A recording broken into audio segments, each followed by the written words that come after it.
Most professors are 60, 70 years old, bro. They haven't actually achieved anything other than teaching random kids how to be a slave.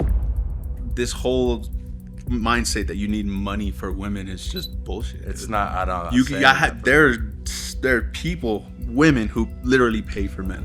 If they taught you to start a business right now, what would be the first step that you know right now? I wouldn't know how to answer because How long have you been in college? 3 years. You've been in college for 3 years and you can't answer a simple marketing question. Okay, well, I could answer that's it not what I within 2 mean. seconds Well, right now. Just because you're an entrepreneur doesn't necessarily, ethically does not make you any much better than a person, to your left or right. I mean, I don't think it makes me better than a person, but I do think it makes me more important. So basically what you're saying is your course is a scam, you're not 19, and you don't even rent. You don't even own your Lambos. You rent them? What's up, you guys? My name is dimaggiovoss. If you're new to this channel, I'm a serial entrepreneur. I'm 19 years old, and today I'm going to be me versus a bunch of 9-to-5 workers, right? It's entrepreneur, just 9 to 5, and not only about the 9 to 5, but actually about the mindset. So I hope you guys subscribe, just like, and yeah, just make sure you watch the full video because this could potentially change your life. I'm Cesar Munoz. I am 31 and I am car salesman. Hello, my name is Anthony. I'm 19 and I'm a car salesman. My name is Ryan, 23. I work in a yard. I'm Duke. I'm 21 and I do content creation. I'm Brian. I'm 18 and I'm a barber. I'm Will. I'm 18 and I'm in college. My name is Fernando. I'm 22 and I'm a full-time college student. I'm Connor and I'm going to college. I'm Rhodes and I day trade. I'm Chris. I'm 19 and I am full-time student at college and I work security full-time. I'm Jeremiah. I'm 19 and I work full-time at Goodwill. I'm Donovan. I'm 19. I day trade and I'm a HVAC company. I'm Milat. I'm 22. I'm a college student and I work security, but I also have a clothing business on the side. If you have fun in your 20s, you will be broke for the rest of your life. What's good? My guy. What's funny, before this starts, is my guy used to work with me with Ecom, so I'm glad to see you came back, bro. Yeah, It's good to meet you again, man. I know we've grown apart a little bit and Yes, sir. kind of had our issues on some things. Definitely, man. Definitely. But I think we've had our personal arguments about this specific topic. Exactly. This was like, if y'all don't know, this was kind of the reason for our fallout a little bit. We're still friends, but we used to be very close. So Yeah, I think that if I am only allowed 80 years on Earth, I want the beginning of it when I'm the healthiest, when, I can do the most activities, I can stay up the latest, and I can do more, I wouldn't say dangerous, but fun things without heavier consequences. Yeah. That I want to do that as early as possible and for as long as possible before I have to, get a full-time job and settle down. And I definitely understand that, man. I definitely understand that. But you got to understand that you can either have fun right now and work the rest of your life. And a lot of people think that's the wave until they're 30 years old, 40 years old, and now their kids don't have food on the table. Now they have to work and they can't see their kids, and now their kids are growing up running the streets because you didn't want to have discipline young, right? So you got to understand that you're not sacrificing for yourself, bro. You're sacrificing for your future people. When I'm getting up every day and I'm working hard, I don't talk to people. I don't go out too much. This is probably the fattest group of people I've been around in my life. Not fattest, but you know what I'm saying? Most group of people around I've been in my life. And not in my life, but just in general, because I don't go out too much. You know what I'm saying? And that's why I'm a millionaire at 19. That's why I'm doing these things, because the average person that's 19 is out at a party right now in college, and they think that's the wave. So why do you think that it's better to sacrifice for yourself so you can have fun right now rather than for your kids so they're not growing up running the streets, bro? Because it's my life. I don't even know if I'll have children yet. Yeah. I'm not thinking about that. And I strictly believe in the be in the moment type of way of life. and that's how I want to live, and that's how I plan on living, right? I'm not focused on 20 years from now and whether or not I have a wife and whether or not I have kids. I don't care about So what is your goal in life, bro? Is your goal just to party and throw your life away, and then by the time you're 30 years old, now you're working a fast food job and you're stressing about bills and you're still living with your parents? Like, what is your goal in life, bro? I mean, there's many different things, many different people that you can meet when you're out partying and doing those things. Partying. So your connections would rather be a drunk guy at a party rather than someone who's at a coffee shop working on his business? I mean, I don't care about someone who's at a coffee shop working on their business. That's the best connections you're going to get. You're going to go to a party and make connections with a whole bunch of drunk frat dudes who are throwing their life away as well? I mean, statistically, people in frats, when they're graduated and out of it, they make more money. They're poor. Their family is rich, and so they think they're going to be rich for the rest of their life. I know so many frat dudes who literally work a regular 9 to... Bro, I used to be at this apartment, and bro, there would literally just be a bunch of frat dudes just walking home from work every day.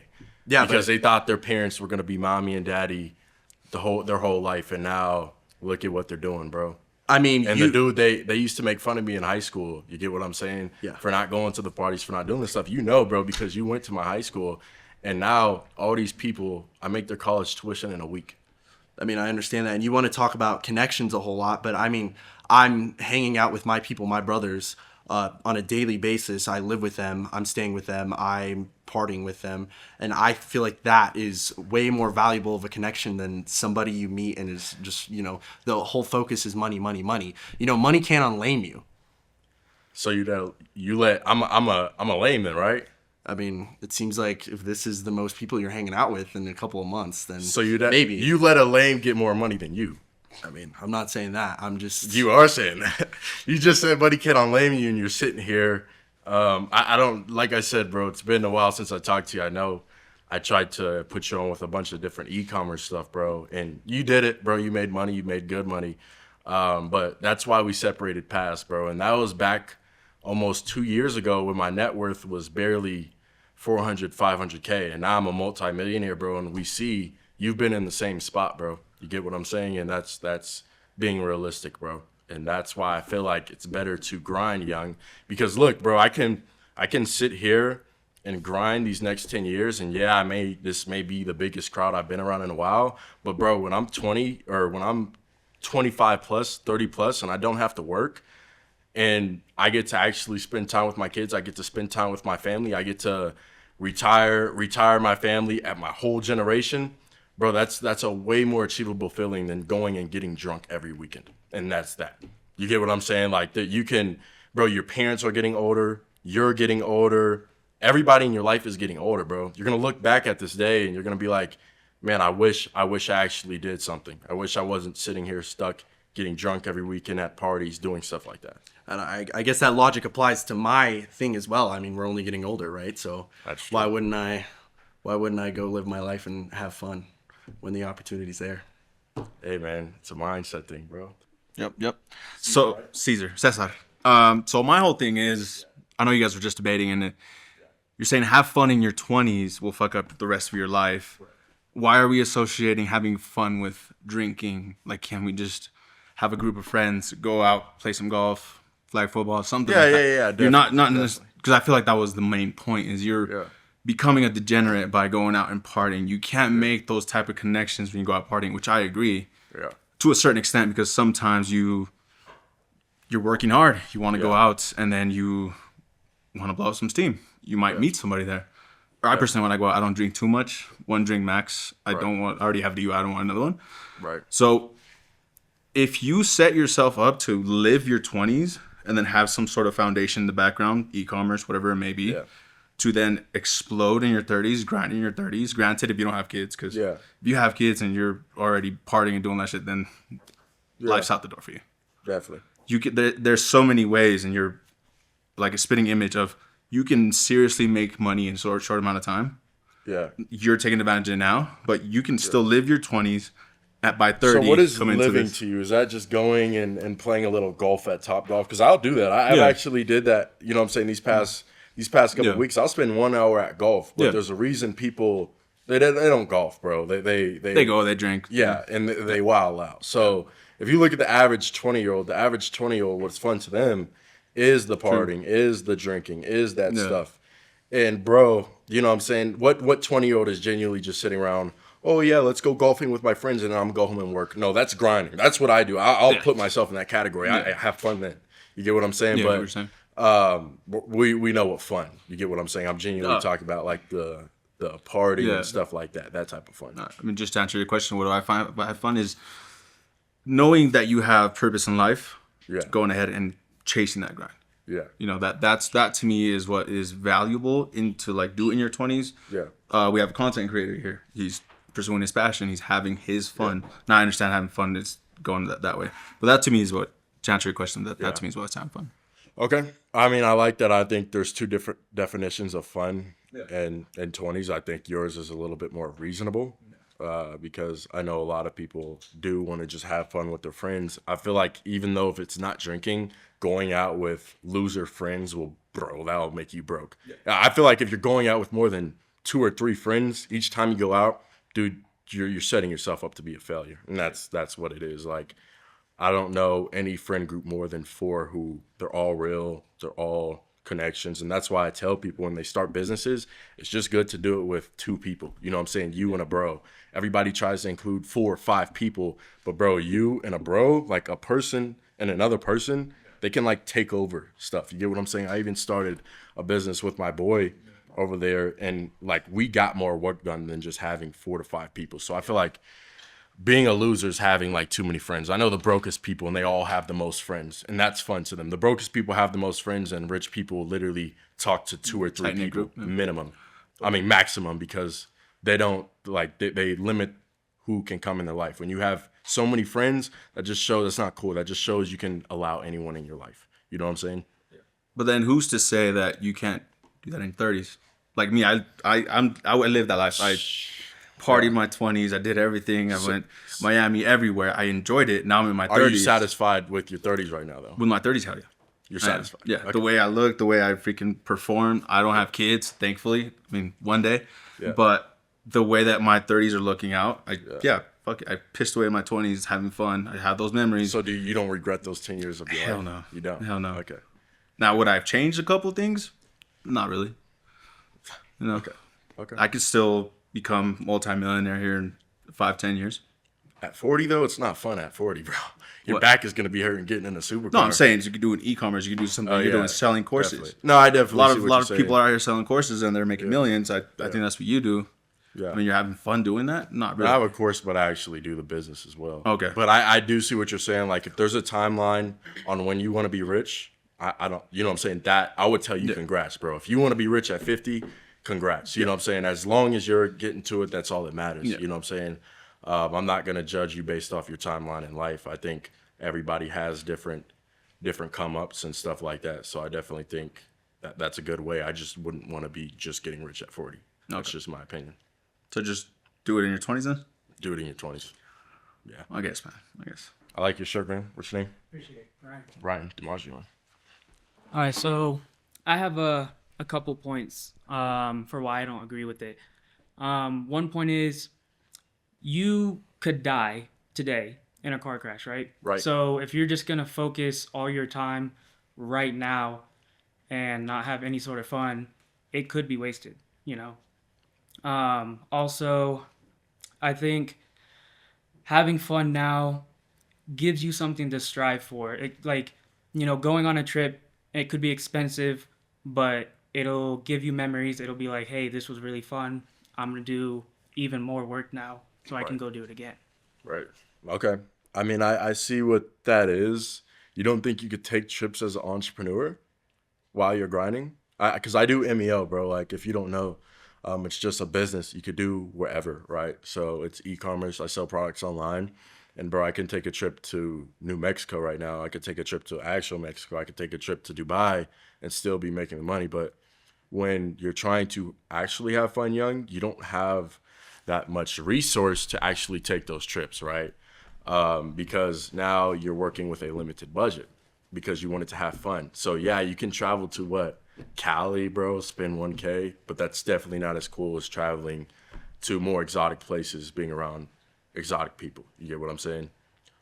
So I know what you mean, but I still feel like if you just okay, so in that case, yeah, it's gonna take you a while to get to that point to where you can take those trips, yeah, but then it pretty much pays for itself, you know? Like No, that's you're not right. gonna happen right away. Definitely. No, you're right. So in theory, I mean that could be from when you start on your journey from being able to do that 2 years later, you know? Right. So that whole 2 years, you could still die. That's 2 years is a long time. I think you're so focused on dying that you're not It's focused not even on just living. that. It's You know what I'm it's saying? about the other point too, though. That's where- true, but I keep hearing you talk about dying. But bro, how old are you? 23, just turned 23. So you've been probably thinking that every year since you were 18, and now it's going on 10 years in about 5 years, right? And so if you live every year thinking, oh, I can die tomorrow, like I'm gonna just take this last shot, bro, you're gonna be in the same spot you at. You know what I'm saying? I don't know what you do. What do you do for work? I do a couple things. I work with the forklift, work on material that are used to ship wind turbine blades. Okay, nice, bro. I respect that. Outside all day. I respect blue collar, man. But I definitely think, man, just living with that mindset. I'm not gonna talk about your job, bro, because that's actually a job people need, right? But just getting into the mindset of just, oh, I'm gonna die. I gotta do this. I gotta do this, bro. You can either have the mindset of, oh, I could die tomorrow, like I gotta take this last shot, or you could be like, I gotta die tomorrow. Let me see how much money I can make so I could give my mom some money. There's two different mindsets with that. I can die tomorrow. Okay, so let's move on from dying then. Okay. So instead of dying, going back to saying where I was like, it gives you something to strive for, right? Definitely. So with that same thing, if you start and then 2 years later, you know, you get that really going, you can start going on trips to pay for itself. It could still take those 2 years. And so I still feel like it's nice to be able to go do something that will then push you more, like realizing making this money is going to be able to give me things that are going to make me happy. You know, Okay. It's not going to be a trip to Dubai, you know, Right. It might be just a trip to Cali. Yeah, you're right. You're But that's definitely- still going to make you're still going to make memories. You're still going definitely to right. You're right. have that drive to make more money, to go Yeah. go do something even better than I what you respect already that. can I do. respect that. What's your definition of fun? Okay, so I'll be honest. I went out last night. I got hella drunk. Okay. I had fun, right? What else Yeah. am I gonna do on a Saturday at night? Work. Yes, I could do some. Work, bro. Yes, I could do What? some sort of e-commerce, or I could do e-trading at 11 o'clock, 9 Yeah. o'clock Saturday night. You know, I Yeah, could yeah, do yeah. that, but I went and hung out with my friend. You know, that's something that's really good to be That's able to go good. hang out with other people and, you know, socialize. Socializing is really good for people to do. People who don't socialize, who just sit, you know, in their house by themselves, I feel like are I at do a that. I do disadvantage that. I'm in not some even points. gonna cap. I do that. I do. But sit in high the school, house. though, you hung out with friends, right? No. I At all. grinded. That's Not why at I all. became a millionaire at 18. So during high school, bro, I was literally getting bullied because I used to wear the same clothes every day. And I eventually stopped doing that, bro, because I started businesses and stuff. And they would still make fun of me for not going to the parties. And I went to a rich high school. These kids were rich, but I would drive around 15, 20 minutes from my house because I didn't want to be in my neighborhood and go to that neighborhood high school. And I know that's TMI, like there's too much information, but it gets down to the point of, bro, I didn't have friends, you know what I'm saying? And that's what forced me to become a millionaire. It forced me to become closer to God, because by the time I graduated, bro, these people were making fun of me like, oh, you didn't go to parties, you didn't throw you guys probably saw that cap video where I didn't throw my cap at graduation because I thought it was corny. That was going on 2 years ago. They all made fun of me for that, bro. My class was talking about me for like a year straight about that. And now, like I said, bro, they're nowhere to be seen in my life because they can't even afford the places I be at. So I will say I didn't throw my cap either. I think that's corny. That's good. So yeah. I agree with that point. But so back to my friend. He is going to college, right? He's going to college for business. Yeah. So with me being his friend, he can go to college. He can learn all this stuff, and Yeah. he could teach me himself if he wants. You know, he can show me the kind of stuff that he's learning. Going to college I don't for have business. to go do that. I don't think you like, gotta what go I'm to saying college is, for business, bro. Is that relationship? I can have that relationship, build that relationship up, and he can help build me up. I give see me that, but advice we got to with that. look at the real root of it. You're saying he's providing value because he's going to college for business. Bro, his professor has never ran a business in his life. I don't necessarily agree with college. I'm just saying like I'm just saying like so he's not aspect- providing value. You're just trying to find reasons. on the aspect of He's like providing connections and like being able to like socialize. Yeah, with no, I people, definitely get it. I mean, like, I think a advice better from way other of people. saying it is it's just a fun guy to hang around. You know what I'm saying? I don't think if y'all are getting drunk, he's providing too much value, but I think it's probably just a fun guy to hang around, and I respect that. There's been my guy right there. You know what I'm saying? We used to go to Miami like a year and a half ago, and we used to have fun. You know what I'm saying? So like he's a fun guy to hang around. So like whenever I want to have fun, I know who to call up. It's not. So you're saying you guys used to have fun, right? Yeah. But you're saying you can't have fun in your 20s. I think having fun is two different stuff, and I'm not even 20 yet. I'm 19. So Okay. I think having fun to us was we were making connections, bro. How many connections did we meet how many connections did we make out of Miami? That guy with the Ferrari, we saw Wes Watson, we saw a whole bunch. We saw this other guy, and these connections expanded my network. So I think that's having fun to me. Mhm. The main fun I'm talking about is going out and drinking. Not once did you ever see me get drunk in Miami, did you? No. Never. I don't do that, bro. Not once did you see me bring a girl home, ever. No. Never. There's two different types of fun, bro. So it definitely depends on the type of fun. Definitely. Having a 9 to 5 will make you less attractive to women. I'm choosing him. I want him first. I want him first. What is the logic behind that? Like, just because this is how you make money, you're less attractive? I think so to a certain extent. I mean, if you're, I'm not sure what anybody here does for work, but if you're a janitor, yeah, you're probably gonna be looked at as unattractive. If you're a freaking firefighter, dude. How many girls do firefighters get? paramedics. They're barely home, bro. They work 3 nights and they're off 4 days. Okay, yeah, maybe I'm wrong about that. I thought they were home. I knew a firefighter. He left for like 2 weeks, and he wouldn't be home for like 2 weeks. I thought it was not 2 weeks. 2 weeks on, 2 weeks off. Then you have 2 weeks. Still, you have two. bro. You have. I respect it though. That's Yeah. the thing. If firefighters, they actually make a change. So like, that's not a 9 to 5 I would necessarily come for. Police officers, 9 to 5s, all that stuff. Blue collar, what he does. No. I wouldn't come for that stuff. I don't think it's too stable, like blue collar stuff. But I wouldn't come for that stuff. If the whole thing is just about being attractive or unattractive because of the things you do, I don't think it matters anything. Like, does money help you get girls? No, I don't use it. Exactly, dude. But Like, you keep the money. My freedom does. So my freedom does, Yeah. right? So when I can take my girl Yeah. to any place she wants to go throughout the year, Yeah. and she knows if we were to get married and have kids and everything like that, she knows that I would be an active father. I wouldn't be a father who's taking 2 weeks on, 2 weeks off for a paycheck. Correct. You see what I'm saying? Yeah. I still don't. As soon as I heard the prompt, I was just flabbergasted because it doesn't matter what you do for money, man. You think? Keep the. To attract girls, you don't need money. Keep the money, dude. You can look good. You can feel good. If you have good charisma, if you are out here knowing how to play. With car sales, you do that a lot too. You know how to play the person. Just because you tell a girl, "Oh, I'm an electrician," that's not necessarily gonna tell you, "Hey, I'm not gonna date you," or you're not what my freaking network friend is doing. So you're less attractive. I think it's about the less attractive part. You can have an attraction. A woman can have an attraction to, like, you're a car salesman, right? Yeah. A woman can have an attraction to you, but what do you think she would find more attractive if you're a car salesman, if you're an entrepreneur making $1 million I a don't think it month? matters. You don't think it I matters? don't think it matters. When you're having fun, you're going out, you're talking to girls, you're not like, "Oh yeah, this is 'Cause my you're- resume. This is who I." What is having fun? You go into the club, right? Just how, like you said, that there's 2% of fun. So we're going with that version of having fun. If you're going out, you're not like, "Hi, I'm a multimillionaire. I'm doing this. I'm doing that," or like, "Hi, I only make $30,000 a year." You're not doing that when you're going out and getting girls. I see what you're saying, but that's because the girls you're getting is low quality women. If I step out to a club right now, I'm gonna get a woman who's drunk, probably has no father figure in her life, and then what's profiting me that? Now I could possibly get a girl pregnant that's just listening to Sexy Red and twerking, like. Nah, safe sex is best sex, man. But yeah, you can go out. You can. If you're trying to build a future with somebody, I think that's lovely for you guys. But you can go out now. It's spring break. You can go out, have fun, meet random Spring girls. break. How old you are you, go out, have How fun. old are you, brother? I'm 32. I told you. You're 32 talking about spring break. I'm living my life, man. I'm living my life. I make pretty good money. I'm not a millionaire, but I make pretty good money. I can go eat wherever I want to as well.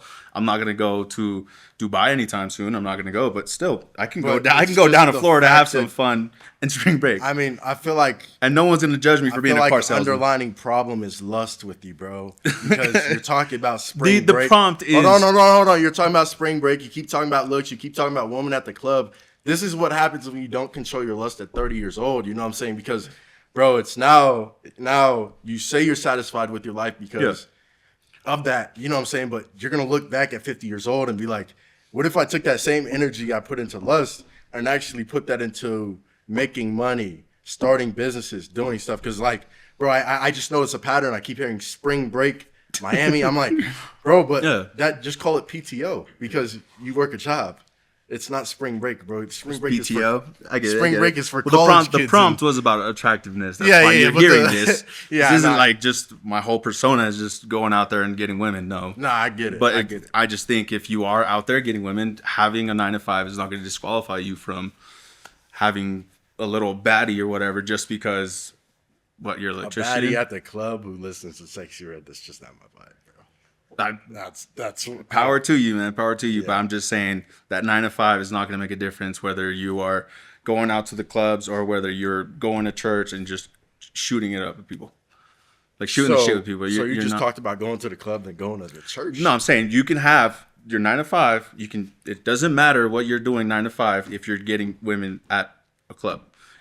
Women at church don't care what you do as long as you're a godly, God-fearing man. As long as you can provide, I feel like majority about it is if you can provide, right? Because biblical standards are if a man doesn't provide, he's worse than an unbeliever. Right? Yeah. That's in the Bible. So if you're going based off biblical standards and you're sitting here playing the video game all day and doing this and you're not providing, you can work a 9-to-5, but I feel like it's really just the attraction as far as just providing goes. It doesn't really have to do with the money. It's more about providing and the freedom that comes with entrepreneurship. So you're saying a woman would hear, oh yeah, I am a self-employed entrepreneur and be more gravitated to date that person instead of somebody who is car salesman. No disrespect, but definitely, man. I mean, I'm not taking disrespect. I understand it, but I'm just saying when you're out mingling, I don't think that's a topic that comes up until you're trying to date seriously, and then that's when it would matter. That's when it's either this guy's recreational use only or this guy's something that I could see potentially growing up with. Right, yeah. I mean, I feel like women really don't care when it comes to maybe if they're at the club because they just see you as an extra body. But when it's a woman who genuinely wants you to be her husband, that's when that stuff does come into play. So, I agree. So I guess my question is like, what is your definition of like attractive or like attraction? Just in general, being emotionally like content with that person. I believe. So you're saying in like a situation when there's two people, a guy working a 9-to-5 versus an entrepreneur, the woman would choose the entrepreneur because he's more desirable. Correct. Yeah. I mean, yeah. I do think that. And what was your reasoning? Sorry, I just want to make sure. No, my reasoning was just more for freedom and freedom-wise necessarily. Because when you're working in 9-to-5, you have no freedom. You're living paycheck to paycheck majority of the time, and you're relying on your boss to, like a daddy, to hand you a little check. So I don't think it's bad, but I think it should be used as a stepping stool. If your man is using it as a stepping stool to start a business, that's where he's doing good. You get what I'm saying? But it's the guy who's working 9-to-5, who's sitting around clubbing still and throwing his life away. But that's why I always tell women it's good to stay with the broke guy if he's actually, it doesn't matter if he works 9-to-5, it doesn't matter what he does, as long as he's grinding. As long as he's grinding. And he could be using that 9-to-5 to fund a business, fund, you know what I'm saying, anything that's actually building a foundation. You see what I'm saying? But I feel like more of the question is, would you want a guy who works a 9-to-5 who's not trying to build something? Well, I'm just going to say like my answer is like situationally wise, like as a person and like personally, like, okay, for women, when they like choose for their like significant other, it's not really necessarily a 9-to-5 versus entrepreneur. They both have like, sorry, I'm a bit nervous. No, you're good. You're good. I'm nervous too. I'm shaking a little bit. But I guess what I was trying to say is they're both like conceptually the same. You're both earning money. Yeah. To generalize women saying that they're gonna choose entrepreneur over the man who works a 9 to 5, it's just situationally. Like, you can't say women are gonna like you if you don't grind harder and X, Y, Z. That's true. I mean, would you talk to a guy who's a bum? What's considered a bum? A guy who works a 9 to 5, doesn't use it. There's two different types of working 9 to 5. There's a guy who works a 9 to 5, use it to build a foundation, like start a business. Then there's a guy who works a 9 to 5, comes home, plays video games, clubs on the weekend, texts more girls than he has digits in his bank account, and then there's two different types, you know? Yeah, like, would you want that guy who's doing that kind of stuff? But what I'm saying is working in that, you're saying 9 to 5 and like using that to build his business or whatever. Yeah. But like, what is that? What is the 9 to 5? It could be a hard labor job. They can't put in that time and effort within those 9 to 5. That's why afterwards people just use it for like leisure time. No, I believe after, because I did blue collar for a little bit when I was younger. So after, you can dedicate time. And I know blue collar dudes will be like, well, I work 12 hours a day and this, that, and third. Brother, you can come home and sit on your butt and press buttons on a computer rather than pressing buttons on a video game. So like, I think it's more of the mindset thing, because I've talked to a lot of blue collar dudes and they will give me that excuse. Man, you do online money, you don't know how it is. I come home, I'm tired from a 12-hour shift, and yeah, like I said, I respect that, but it gets to a point, dude, where you come home and you play a video game, and the moral of the fact is that you're sitting down pressing buttons. You could be sitting down pressing buttons on a computer to start a business. You see what I'm saying? So that's what I mean by building foundation. I'm not saying a man has to be a millionaire to be you know what I'm saying, get girls attraction or anything like that, but it's more of, I'm talking about the 9 to 5 that's just throwing his life away. He's just So you're saying working people the 9 aren't to using 5. their time wisely? Yeah, people aren't using their time wisely. Most people who are coming home, most people working 9 to 5 who've been doing it for more than 10 years, they've been coming home and doing the same thing every time, and it's not building a foundation. They're focused on relying on saving money from their boss or getting a $1.30 promotion every 10 years, and they're relying on that to make them rich. It's like, that's not going to make you rich, bro. You know what I'm saying? But as far as it goes, would you, like I said, back to the original question, would you want that guy who's a bum, or want the guy who's using a 9 to 5 to like build a foundation, and then he's eventually going to be rich? So what would, like, how about in a situation where that 9 to 5, that is his career? Like, he is a doctor, that is considered rich. Okay. So, like... That's a good point. I like that point. I mean, yeah, that's an extremely good point. I definitely think that does come into providing, though, right? Because eventually AI is going to replace doctors as well. So I feel like even if he's a doctor and he's not trying to do something else, I feel like you shouldn't, dude, if you're working 8 hours a day, you still shouldn't be coming home playing video games and stuff unless you got all your work done, unless you're building a foundation outside your 9 to 5. Because, I mean, what do doctors do? They walk in a room and they provide value, right? They provide value. I know I've been to the doctor. They probably saved my life, right? But I've been to the doctor's office and they walk in, they scan your ears or whatever, search some stuff I'm not going to say, and then that's when they literally just say, okay, take this medicine. AI is going to do that in about 2 years. You see what I'm saying? So that's what I mean. He has to be building something that, apart from his 9 to 5, no matter what 9 to 5. This isn't a generation where you could have did that previously, where you could just work the 9 to 5 for 50 years, be happy, but you got to be building something outside of the 9 to 5. There's no problem with working a 9 to 5. I'm not saying that, but it's about what you're doing after that 9 to 5 to fund your 5. You got to use your 9 to 5 to fund your 5 to 9. So then your 5 to 9 can eventually replace your 9 to 5, and you could just go full in on the business, working like 2 to 3 hours a day. That's what I did. I mean, okay, but so you're saying you're putting in that effort after the 9 to 5, but some people, like, why should they, if they're already content in that stable life of success and being stable career?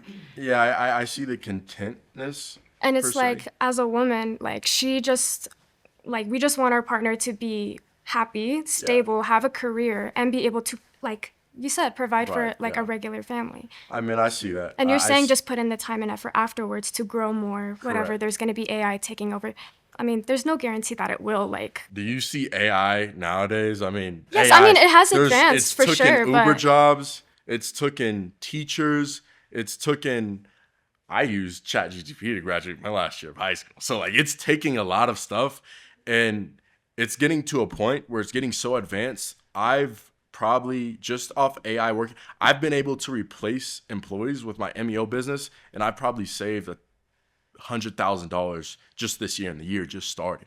So I think that business owners, because if you don't like, I know people working at doctor, that's all a business though. It's all a business. Kaiser Permanente or whatever that is. I'm not going to say too many names because I don't want to get in trouble, but that's all up under a business. And so when a business sees the opportunity of, hey, instead of paying this employee $200,000 per year, I'm going to buy a $50,000 AI that's going to replace him for 10 years. They'd rather do that. And now your perception of providing has come up, and now in a couple years, he's not going to be providing anymore because he wasn't building a different foundation other than his 9 to 5. What's good, bro? I like your hoodie, man. What's your name? Duke. Duke. Nice to meet you, brother. So, prompt was, being attractive, having a 9 to 5 or less attractive, right? Yeah. But I think we all could say that, in a relationship, a job really don't matter what the relationship is about, correct? Well, on a major standpoint, right? Yeah. So, if you're saying a 9 to 5 is what causes you to be less attractive, then where does, the characteristics of who you're being a partner with come in? You see what I'm saying? Outside of the 9 to 5, right? Like I get you're saying that, being an entrepreneur creates those values to being a partner, but that doesn't also mean that somebody, like you said, is still working a 9 to 5 that can produce, another foundation outside of that, right? Yeah, you're right. So, I don't think that, working a 9 to 5, because I don't work a 9 to 5 traditionally, right? I mean, I still do content creation, but like I'll still bust my ass to do what I got to do, right? To, let's say if I was in a relationship, carry that, role of being a leader and providing for my significant other, right? Right.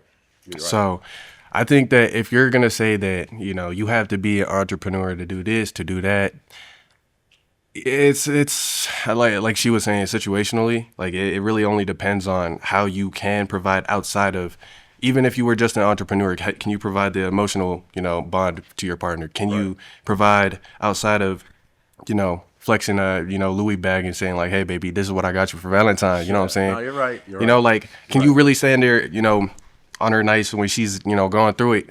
You're right. Can I be there saying like, oh, you know what? We don't even need to do none, money wise. Like, we don't got to go out. I could just stay home with you, whoop-de-woo, right? Yeah. Now, I get, being in a 9 to 5, kind of harder to do that. Yeah. But, it doesn't displace your characteristics of being a better partner if you had 2 different jobs. No, you're right. You're definitely right. I see where you're coming from.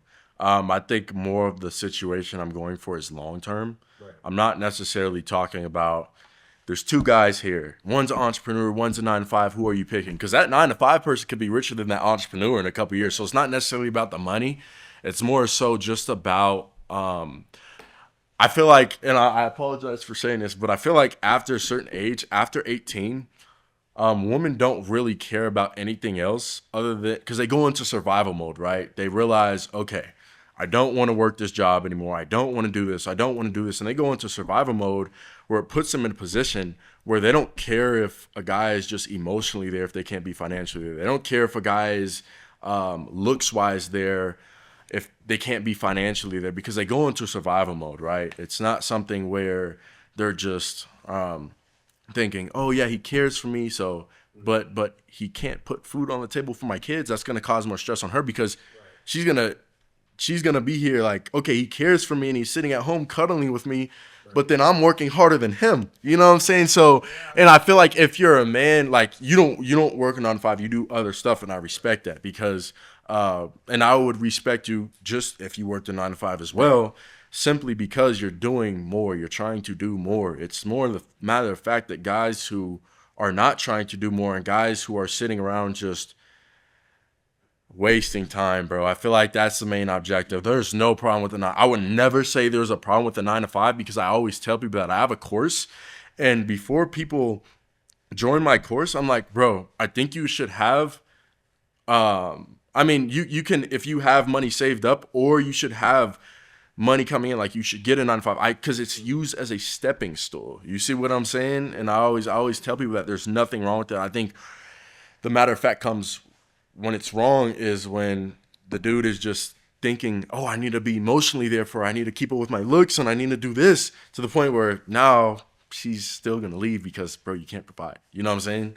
Yeah, but I mean, who says that the providing doesn't come from not only just that 9 to 5? You see what I'm saying? Like, like I could still provide for my girl. If she wanted to go to Benihana, bro, I don't really care. I just throw that money on Benihana, right? Yeah. But is that money that you're throwing on Benihana's, did you trade that for your time? Or did you trade? I mean, I couldn't care because it's my girl. But that's the thing. That's the thing a lot of people don't understand is each money you spend when you work a 9 to 5, that's money you traded for your time. Yeah, so but it's love. So, like, why would I care about the time that I waste, to provide for somebody that I care about? So, you know what I'm saying? I mean, even if it was like I was an entrepreneur, you're still putting in the same time, right? Maybe different time. Right, Different maybe time less. and different results. Because one thing I learned about rich people is they see more value in time than money. Right. 9 to 5 workers see more value in money than they see their time. So I remember just talking, bro, if you ever texted a literally broke person, I'm not saying every person who works 9 to 5 is broke,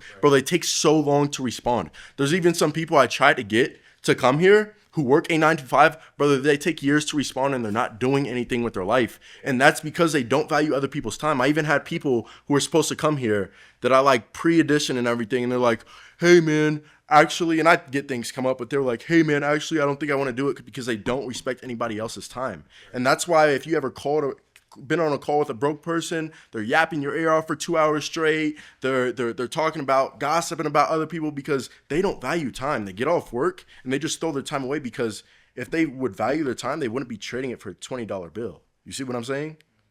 I mean, yeah, you could argue that fact, but it's also, then again, like, if we're going back to the basis of being attractive, right? Yeah. It's not You're right. necessarily. Yeah, right. No, you're good. That's on me. That's on Nah, me. but I mean, if we're going back onto that topic of being attractive, it doesn't matter if I, traded the hour for the 20 bill, or if I traded the hour and I made 20. Yeah, you're right. I see what you're saying. See what I'm saying? I see what you're saying. So, like I said, I don't work a traditional 9 to 5. If I had a girl and I was like, whoop-de-woo, and my girl said, hey, we haven't been going out, can we go do this? Yeah. I really don't give, like, I don't care. I'm doing. I see what you're saying. So it's not necessarily that just because I worked a 9 to 5, or if I work sales, because I used to work sales and car sales. Yeah. Terrible job, by the way. I've never worked that. I'm trolling. I'm trolling.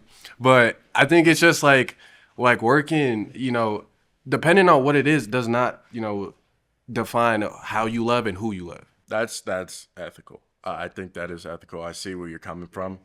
So like I get that, I get like working, to have a better foundation, but in a standpoint of being in a relationship, would you rather be with a partner that actually cares about how you are in the moment and, how you can, obviously progress emotionally, right? Because that's somebody that if you're going to be in a long-term relationship with, you want to know those things, right? You're right. Outside of just, I could provide and put the money on the table, but whole time, I do agree with you to a certain extent, because there is some people I know, bro, who literally, they give their girl hundreds of thousands of dollars a year, right? But they don't give anything to the girl. They're not, and what I mean by anything is actually emotionally, actually talking to them, actually relationship stuff, but they think the money is just going to fill the void. So I do see what you mean by that. I think I want to apologize to the other people who made that point, because I do see what you're talking about now as far as that aspect goes. But just as far as attraction goes, that's where I'm kind of like, the girl's still going to be attracted to the guy who is building something more than just, because, brother, you're a boss can fire you tomorrow, and you can't provide. You know what I'm saying? So I think it does come in with that attraction, but it does also matter emotional, because women do, like, bro, I know women who are provided for $1 million a year from people, from their husbands, and since their husbands couldn't emotionally be there, or since their husbands couldn't actually try to just help them out with stuff, the girl ended up cheating and doing stuff, you know what I'm saying, because she was looking for that emotional support. So I think but women also need to understand that you got to understand when a man is grinding, there's not going to be much of that. You know what I'm saying? And I know you can agree to that, because when you're grinding, bro, all you can think about is just, I need to make money. I need to get closer to God. I need to do this. I need to do that. And so you may be like, oh yeah, like, I forgot about my girl right there. But like, that's where the woman has to understand that it's like a man is not just going to be like that for the rest of his life. When a man is grinding, he's doing that so he could give you that love, unconditional love, the emotional connection for the 60 years plus y'all don't have to worry about money. Right. You know what I'm saying? Yeah. So yeah, I can agree with that. yeah. Shouldn't listen to your parents if they're broke. 3, 2, 1, I got you, bro. It's good. How you doing, bro? What's your name? Jeremiah. Jeremiah DiMaggio. Nice to meet you, bro. Nice to meet you. So basically you come from your parents, like they're the roots of you. Yeah. So I think, whatever they say goes. Like honestly, just disrespecting your parents, not listening to them, even if they don't have the money to come up with like, things that maybe not be able to provide for you or other things like that. I think Right. you still at the end of the day listen to them. They're your parents. Yeah. They've obviously done as much as they could for you. Like, Right. they love you and everything like that. So, I mean, that's like my perspective kind of on it. What do you? So I think that's true to a certain extent. I'm mainly talking about I'm mainly not talking about life advice. Life advice is wisdom, that's knowledge. But when it gets down to the dumb foundation of, hey, bro, like, let's say your parents are in poverty and this, that, and third, and they're sitting here trying to tell you to go to college. I'm not doing it. You know what I'm saying? And my parents weren't dirt poor or anything like that. And in fact, my parents didn't even pressure me to go to college or anything like that. So this has nothing to do with my parents. But I'm mainly talking about, I know people who their parents held them back, bro, because their parents see things through a broke lens. Their parents see things as, oh, he needs to take the safe route because I was scared to take the risk. So I now have to put that, Maybe they're just trying to set him up though. Like set him up, but there's a difference between setting your children up and setting him up to get replaced by AI within a few years. Yeah, but you see what I'm saying? Yeah, you sell products online, right? Correct. Yeah. And you how do you know like AI can't replace what you're doing right now? So you're saying like AI can't replace my job? Yeah, Like, AI could replace your job at any moment, right? What job? Shit. You know, so I respect that though, because look, if there was, can you move that tripod right there? Let's say, bro, AI, no, because you're right. I'm not gonna sit here and disagree with you and be like, oh, I'm Mr. Know-It-All. AI is not gonna replace, bro. AI can literally hack my Shopify store and destroy my fitness Shopify store by tomorrow. That's my #1 printing one, and I would be sitting here looking at the wall like, okay, how am I gonna run up an extra $50,000 this month and replace for that? So you're right. You're definitely right to a certain extent, but I feel as though that, bro, when going back to like the root of it, when your parents, some people's parents, bro, it's not advice, it's a mindset thing they try to place on you, right?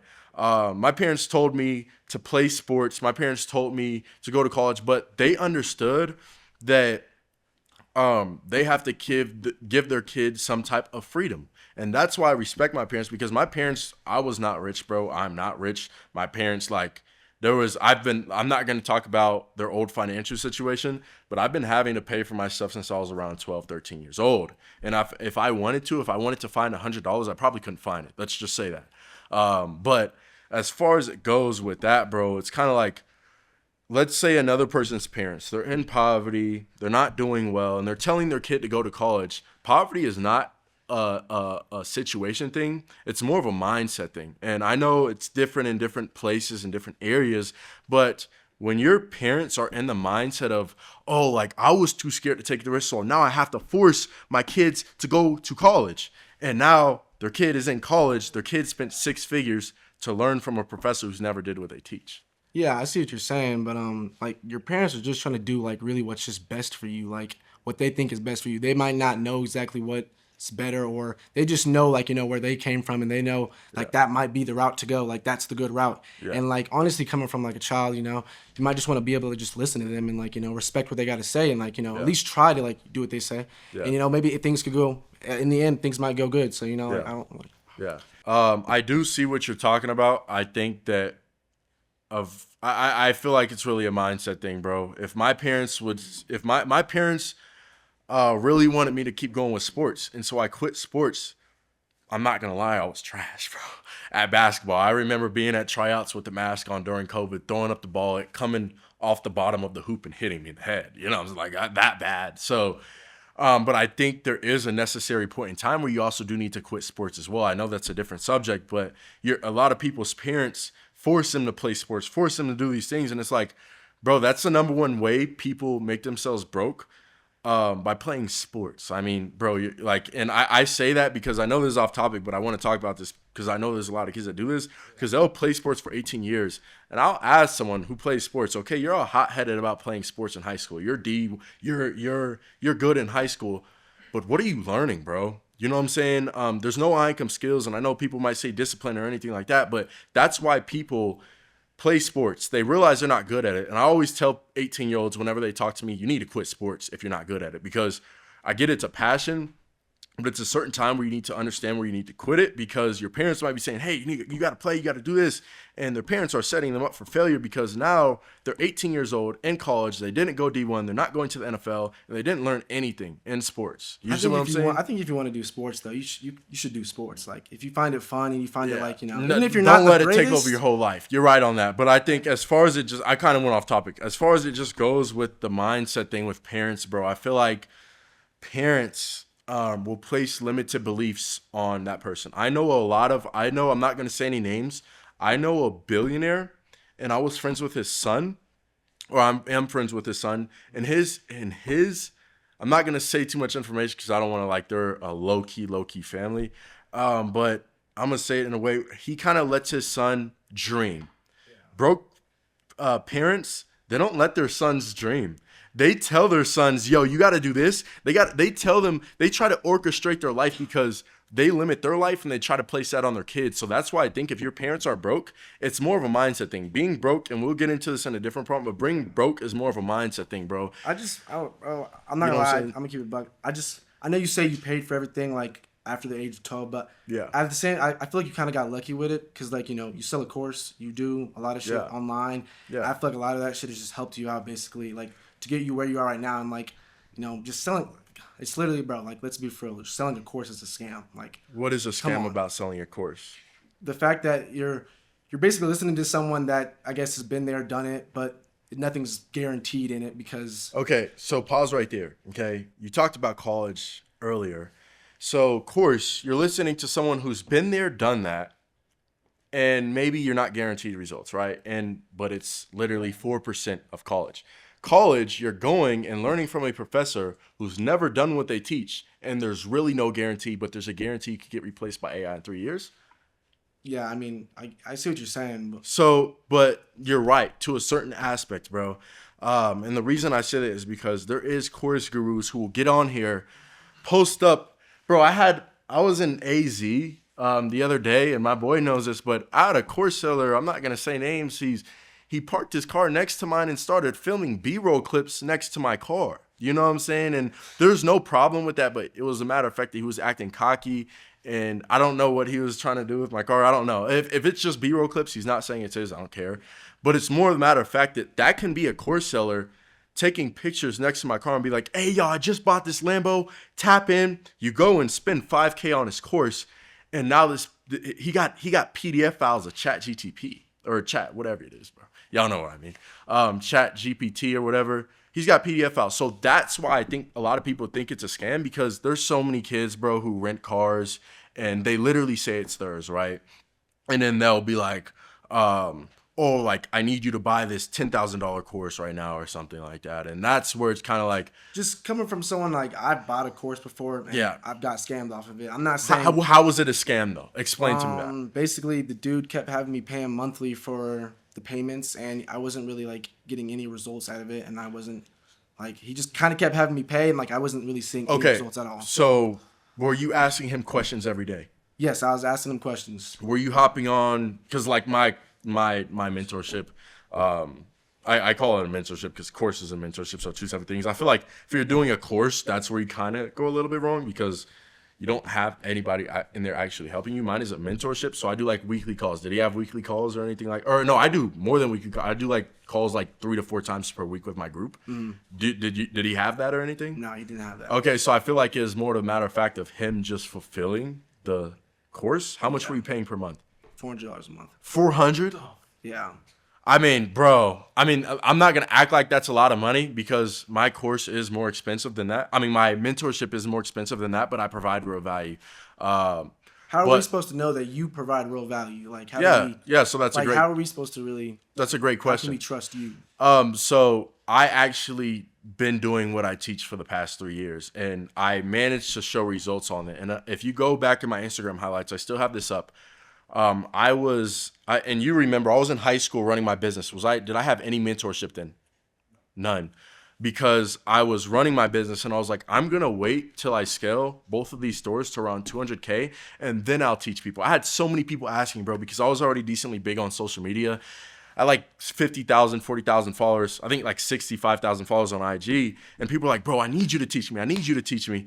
And it was getting to the point where I was like, no, I'm not going to teach because I want to morally make sure I can at least have a $500,000 net worth before I graduate high school before I even teach people, bro. So I feel like that's where it kind of separates. And I also have a warehouse. I have hundreds of videos, pictures of me shipping out packages. If you add up all those packages, each one is about $100, but that's at least $700,000 I have of me shipping out packages. And that's from around the end of 16 to about 18 years old, and then I got a warehouse at 18 years old, so I don't pack the orders anymore. Basically, you're saying you're just willing to give out all of that for basically paying a course, is what you're saying? I'm willing to give out the information I used to do that for a mentorship, correct? Yeah, okay. So that's how I'm different. Yeah, of course, ask a regular course seller if they can show a video of them shipping out $100,000 worth of packages. They can't do it. Ask a course seller if they have proof of doing the business before they sold a course. They can't do it. Ask a course seller, an average course seller, if some random stuff, bro. Like, I don't know. I don't really know too much about fake course sellers. I don't hang around them.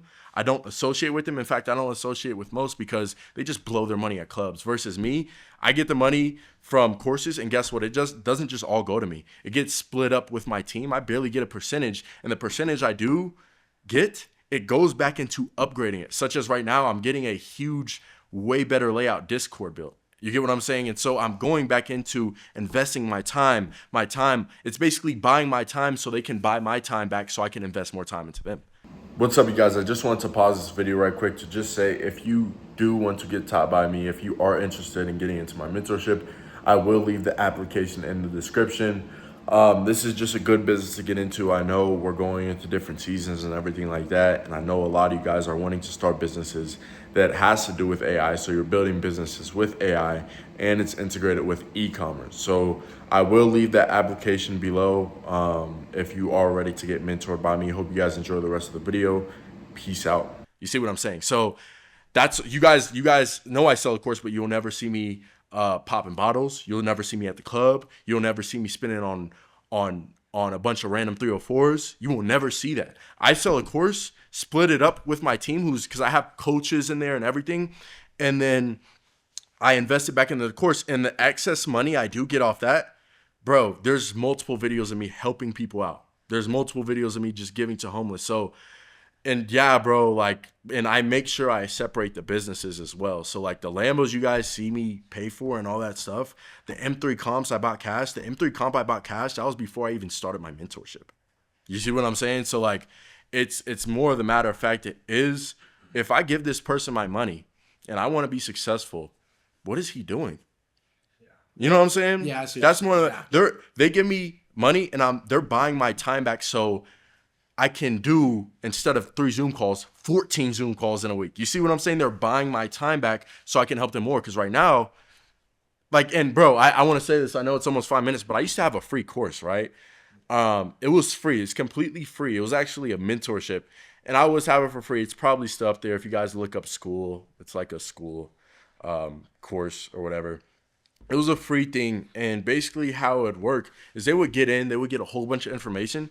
Bro, these people were asking me questions that were already in the modules. These people were asking me stuff. They were asking me buffoonery stuff. Hey, bro, so what is e-commerce? Bro, you just joined? Like, what are you doing? What is MEO? You just joined it. You get what I'm saying? Like, you should know. And so that's why I really charge, because I want to make sure people are serious. You know what I'm saying? I want to make sure people are willing to invest in themselves. I don't want to surround myself with a person who is scared to invest in themselves. I want to surround myself with a person who could spend a couple $1,000s to invest in themselves. And now we're all on a call together and it's connections. And that's why I'd say getting in a mentorship or I say a mentorship. Getting in a mentorship is not necessarily only the information you're going to get. It's to save your time, money, energy, and just to make connections, bro. I know so many people in my mentorship who literally make connections with people, and now I think they like run dual businesses or something like that. It's something dope like that.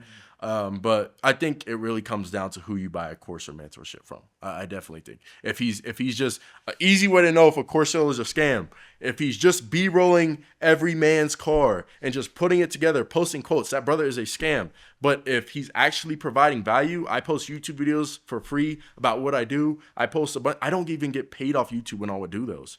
I would post YouTube videos for free. I would, like I said, have the free course. I provide free value even with short form. I'll go and give mindset advice or something like that. If a course seller can't do that, bro, he's not real. And you shouldn't buy a course from him. If you look through my videos, bro, I'm barely promoting my course. I'm barely promoting links in the first place. I don't even promote my course. It's kind of like, hey, DM me on IG or click the description if you want to learn what I do on YouTube. I'm not in your face like, hey, you got to learn this. Look at this Lambo right here and buy my course. You know what I'm saying? But that's what separates me and them. Nice to meet you. So, my whole thing on this, I mean, I've had this conversation with countless amount of people, and I mean, it gets me fired up. I'm not gonna lie. So, my parents, I mean, not to get too personal or anything, I know, but my parents had a kid in their senior year of high school. Okay. Right. Yeah. And I mean, you know how much a kid can affect like your situation financially, mentally, like you got to stay with them, whatever. And they still managed through working 9 to 5s, going to college and grinding, meeting new people through their 9 to 5s and financially upgrading to afford not only 4 more kids, but also still manage to make, you know, a couple hundred G's a year just through working 9 to 5s and going to college. I like that, man. So, would you categorize your parents as broke right now? No. Okay. I see what you're saying though, because my mom was actually a mom at 16 years old. She grew up in 5 Points in Denver. That's like the hood of the hood slums.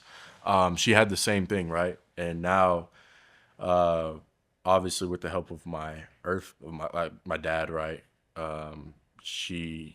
They're both making a good amount of money right now, right?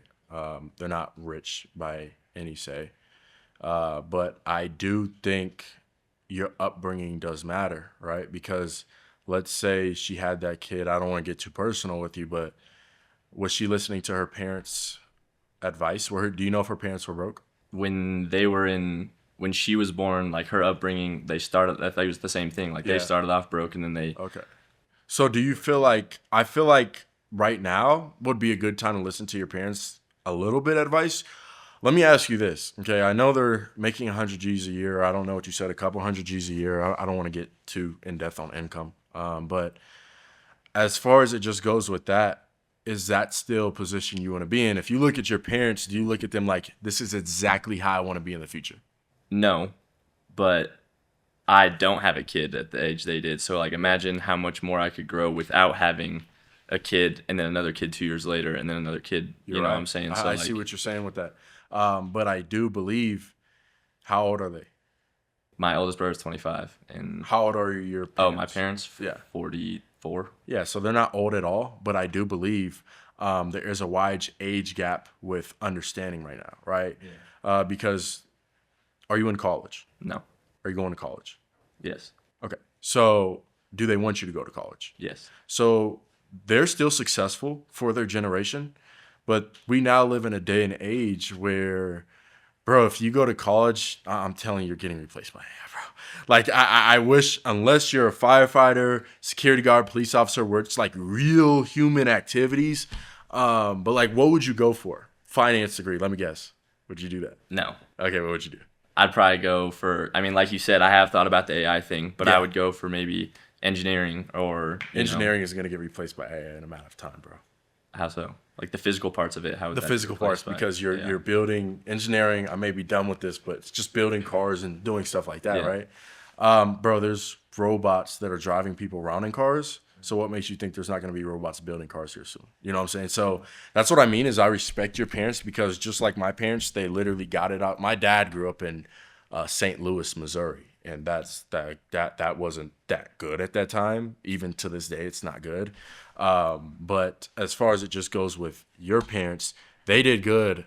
You know, if his parents are watching this, good job, because y'all got it out the slums. But as far as it just goes with this part right now, it's kind of like you can still respect them, bro, but you have to understand they don't know too much right now. That's what they humbly have to understand is parents who are in their 40s to 50s, they don't know as much as a person right now does, right? If you told them, hey, have AI make me an image, mom, she'll be like, wait, how do I do that? Wait, what do I say to, because they don't understand what's going on in this generation.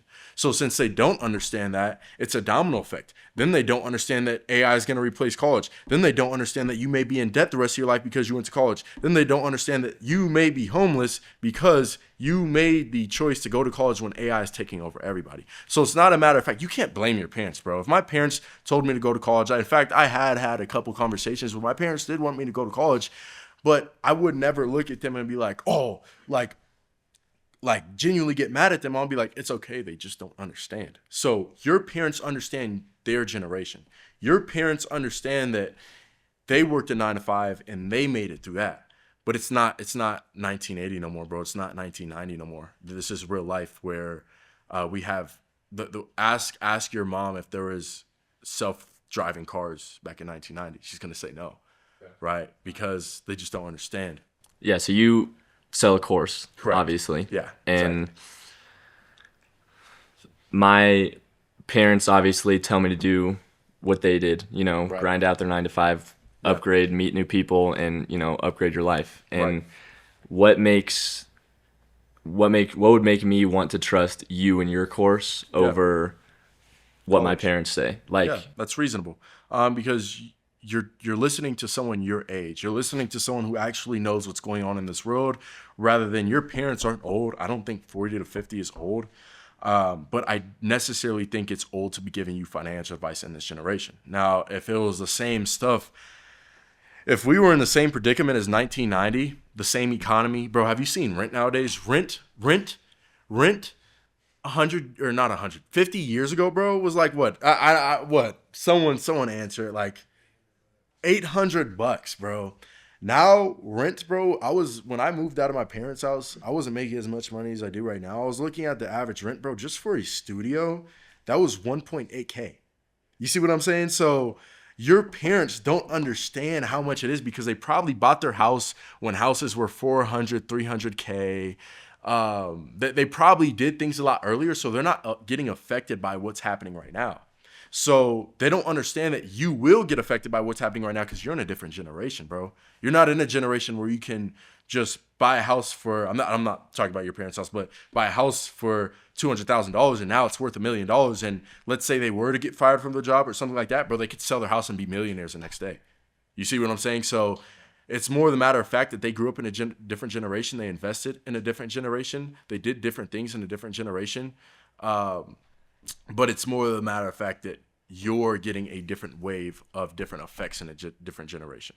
You see what I'm saying? Yeah, so you think that I can't apply what they're telling me into this generation? Obviously, like you're saying, the prices and stuff are different, but what if I just, like maybe saved a little bit more money and just grinded a little harder to afford that rent or buy that house? You're not getting rich or you're not getting rent by saving money. I will say that with passion because I used to think saving money would get me rich, bro. And bro, I'm telling you right now, saving money will not get you rich because it's a matter of fact that, dude, we live in an economy that gas prices. Have you seen gas prices lately? They shot up crazy. You know what I'm saying? What are you going to do? You're going to sit here and try to be like, oh, I'm going to cut the coffee every 2 days and I'm going to save a little bit more of my paycheck instead of doing this. But bro, you need to invest. You get what I'm saying right now. And that's why I say back to your original question, why should you invest in me? Is because that's investing in yourself. You're not investing in me, bro. You're investing in yourself. So you sitting here trying to save maybe a couple $1,000s, bro, that couple $1,000, let's say it's $4,000 or $5,000, that'll be spent up in rent in 2 months. So you need to find a way to make more money. Too many people are focused on saving money to the point where you need to be focused on making more money. Did your parents tell you to save money? Be honest. Yes. that worked back in 1990. Now you can't save money. You have to be investing. And that's why I tell people when their parents are like, because I've had people come to me and be like, oh, my parents don't want me to buy your mentorship because they want me to save my money. Okay, what are you going to save up for, bro? I mean, you're saving up, and you're saving up for vapes and. I mean, you gotta save $5,000 to buy your course, right? You said your mentorship. No, it's not. I mean, eventually, the more information I add, it'll probably get to that point, but it's only a couple G's right now. Okay, it just really depends on what you need help with. Okay, would you say that your mentorship/course is more of a guaranteed way to make money over the percentage guarantee that it would be to go to college for something? Definitely. Okay. I think. How long would it? How long on average does it take for someone to make money with your mentorship? I feel like a good amount of money. Okay, so let's talk about your first question. Your first question is, do I think it's better to buy a course, especially, I'm not gonna lie, my mentorship, rather than going to college? I would say yes, because if you know you want to be rich, there's no reason you should be in college, right? Because your professor hasn't gotten rich. Your professor is pulling up in Honda Civics from 1947. You know what I'm saying? Your professor is not doing anything with his life. He's teaching you for a paycheck and doesn't genuinely care about you. So your parents are telling you to invest 6 figures to learn from that guy who genuinely doesn't care for you. If one of my mentees hop on call with me or something like that, and they're like, hey man, like, I don't know where to start. I'm so stressed out because this is so much information. I'm like, hey man, start here, do this. And you're actually learning from someone who's been in the same position as you, right? Your professor is 70, most professors are 60, 70 years old, bro. And they haven't actually achieved anything other than teaching random kids how to be a slave. Okay. So you keep saying investing into like your professor, right? Or like investing into you. Yeah. And investing into your professor, I'm like going to college, I'm not investing into my professor. I'm investing into the college and what it gives me information wise, and then it also gives me a certificate which people like you kind of need. That says you spent 6 figures to get replaced by AI. Like, I mean, if it gets replaced by AI, sure. In this generation, a certificate is way different than what it used to be. I definitely think it's way different. I think it's not a flex anymore. I've had literally people come to me like, oh, I got my degree. Cool. I drive the price of your degree in all 3-4 of my cars. What's your point? You know what I'm saying? So, and I didn't go to college. You could brag about the 3.7, 4.0 GPA, but I got 4 cars and you don't. You're bragging about it. You know what I'm saying? So it's not necessarily about the money or the success. I'm not trying to be on humble with that, but it's more so about just really looking at the reality of what's going on, bro. Like, I don't ever want people to see me and see, hey, I bought 4 cars. You get what I'm saying? And nothing from daddy's money or anything like that. And I don't want them to see me and be like, oh, he's just bragging or anything like that. I feel like it's more of a thing where, okay, if this person graduated with like a 2.67 GPA and he's not different than me, bro, how can I not do the same thing? You're probably smarter than me, bro. What's your GPA in high school? What's your GPA in high school? Like 3.9. Bro, you're smarter than me. You could probably, I'm a millionaire, I'm a multimillionaire. You could probably become a $10 million net worth just because you're smarter than me. Logically, the system says you're smarter than me. You could become richer than me, but the reason you haven't is because you're so focused on listening to your parents' advice. You're so focused on going to college that you're not actually taking action and trying to change your life right now with what's going on in this generation. Okay, so your advice is obviously different than my parents' advice, and who would you rather be in a position right now? So would you rather switch positions with me? I know you don't know my life, but you know, I have a Lamborghini, I have an M3 Comp, I bought an SRT, I got a Tesla, I got a penthouse, I got a house, and your parents, okay? They're in a good financial position right now, but realistically, okay, this is not creating anything. Who would you want to switch lives with? Be honest. I mean, who doesn't want to be a millionaire, obviously? Okay, so that's what I mean. I'm trying to give you financial advice by telling you it's better to go a course route, even if it's not mine, but I do MEO, right? So I just think that's one of the best things to invest in right now, because like I said, you could work from anywhere. It's like the updated version of drop shipping, right? But it's more so that, dude, your parents are successful. Your parents are still successful in a different generation, not in a generation that's the same as you. How old are you? 19. Okay, I'm 19 too. We're the same age, bro. And I've done more than you. That's logically speaking. I'm not just saying that to say that. I'm saying that because you can be in the same position I am. If I didn't think it was possible, bro, I wouldn't be selling a course right now. I wouldn't be selling a mentorship. I would be telling people, nah, bro, I'm all better than you. I wouldn't do that morally, but I would be literally acting like that. You get what I'm saying? If I know other people couldn't do it, but since I know, bro, my guy Caesar right here could do it. My guy, you can do it. You can do it. You can do it. You can do it.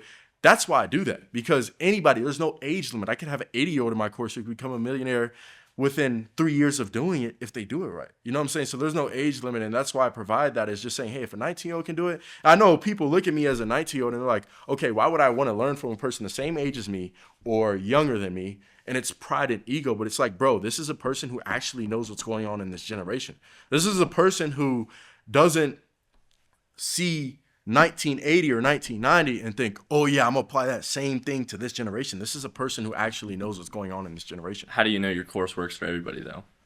Just because, bro, I actually provide real results, and I actually provide real results. Like no, for them though. For them, a lot of people. I'm not gonna guarantee any success with anybody. Nothing is a guarantee in life, right? Just nothing is a guarantee, right? I'm not gonna say my course is a guarantee, because you can walk out of this right now and, you know what I'm saying, a bird may come by and eat your face and you couldn't see. There's no guarantee that wouldn't happen. You see what I'm saying? It's random, exactly. There's no guarantee that wouldn't happen, but it's just betting on yourself, bro. It's just betting on yourself. If you go to college, you're betting on yourself. If you invest in my course, you're betting on yourself. But it's a matter of looking at, okay, what is more logical? Is more logical investing 6 figures in a professor? Okay, yourself, let's say that, but you're still getting taught by a professor. Is logical investing 6 figures in a professor who's never done what they teach, or is logical in 70 years old pulling up in, I don't know who's, and it's not about the car, but if your professor had the chance to drive a Lamborghini, would he? Yes. So let's not act like that's not a big, you know what I'm saying? But it's more of a matter of fact that, or would you rather listen to someone who's your age or younger than you or older than you, and he's doing stuff, he's doing times 20 your professor did. So your professor is teaching you how to be a slave.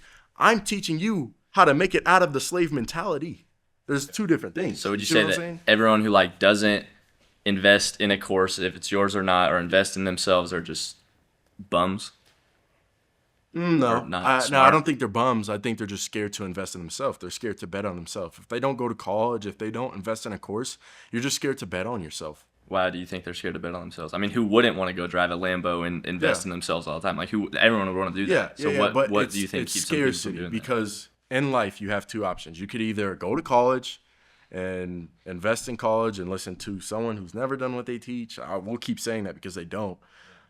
Or invest in a mentor, and that mentor will teach you everything they know, and they're your age, and they're actually millionaires, rather than your old professor who still hasn't paid off his student loan, and he's in a retirement home. You know what I'm saying? And I know people are like, okay, well, course gurus are trying to flex Lambos and all this stuff and Bugattis and jets to try to make me buy their course. But what is your professor flexing? What can he flex? A retirement home diploma? Like, you can't genuinely say, hey, like, you have 2 ways you can invest. Or, right, you may not want to invest in yourself. So what are you going to do? Go learn it yourself, right?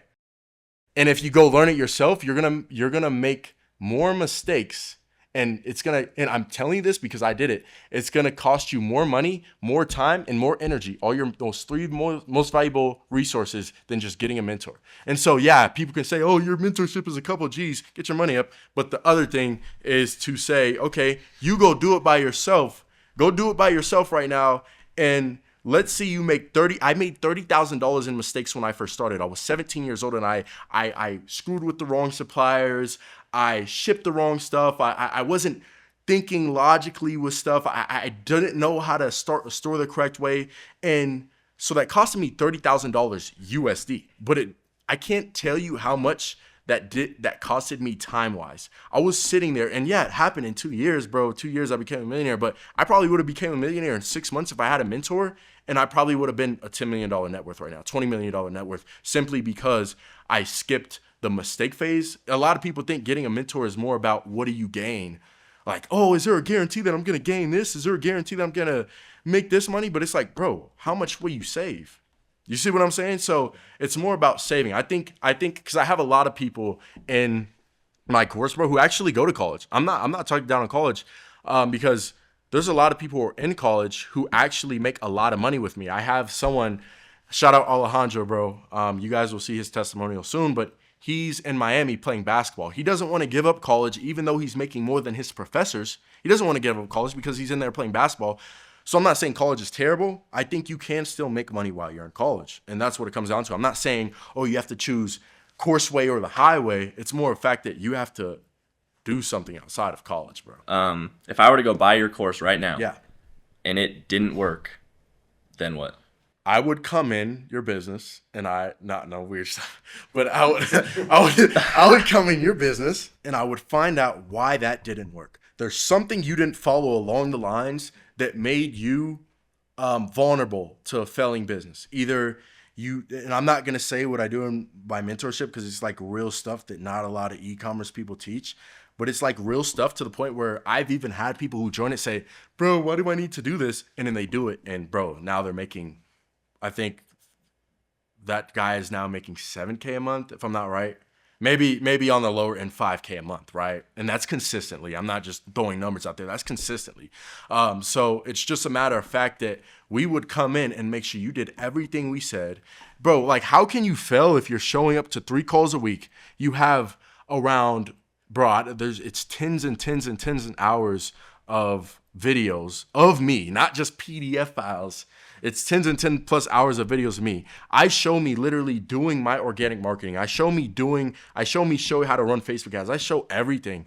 So there's no way you can fail. And let's say you do fail, guess what? You still have coaches who can help you out. You still have this on top of even me helping you out. You see what I'm saying? So there's more of a safety net in my mentorship rather than college. And that's what it is. I mean, a person who's selling PDF files, a PDF course, yeah, there's probably no safety net in it. He's going to charge $5K for a PDF file that says, make sure y'all boys lock in. Yeah, that doesn't help. And I will be honest, that doesn't help.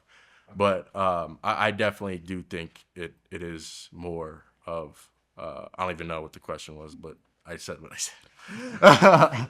What's your name? Will. Will DiMaggio. Nice to meet you, bro.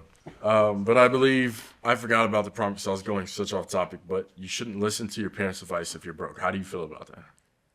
If you're broke or if they're broke? No, if they're broke, that's on me. I think what parents do or what they try to do is use their experiences and what they know and pass it on to the generation after them. Yeah. Parents who are broke are not broke because they didn't go to or because they went to college and their jobs got replaced by AI. Yeah. Like they're not broke for that reason. They're broke because they didn't go to college. No, they're right. broke because they didn't have a solid foundation set up to build wealth in the future.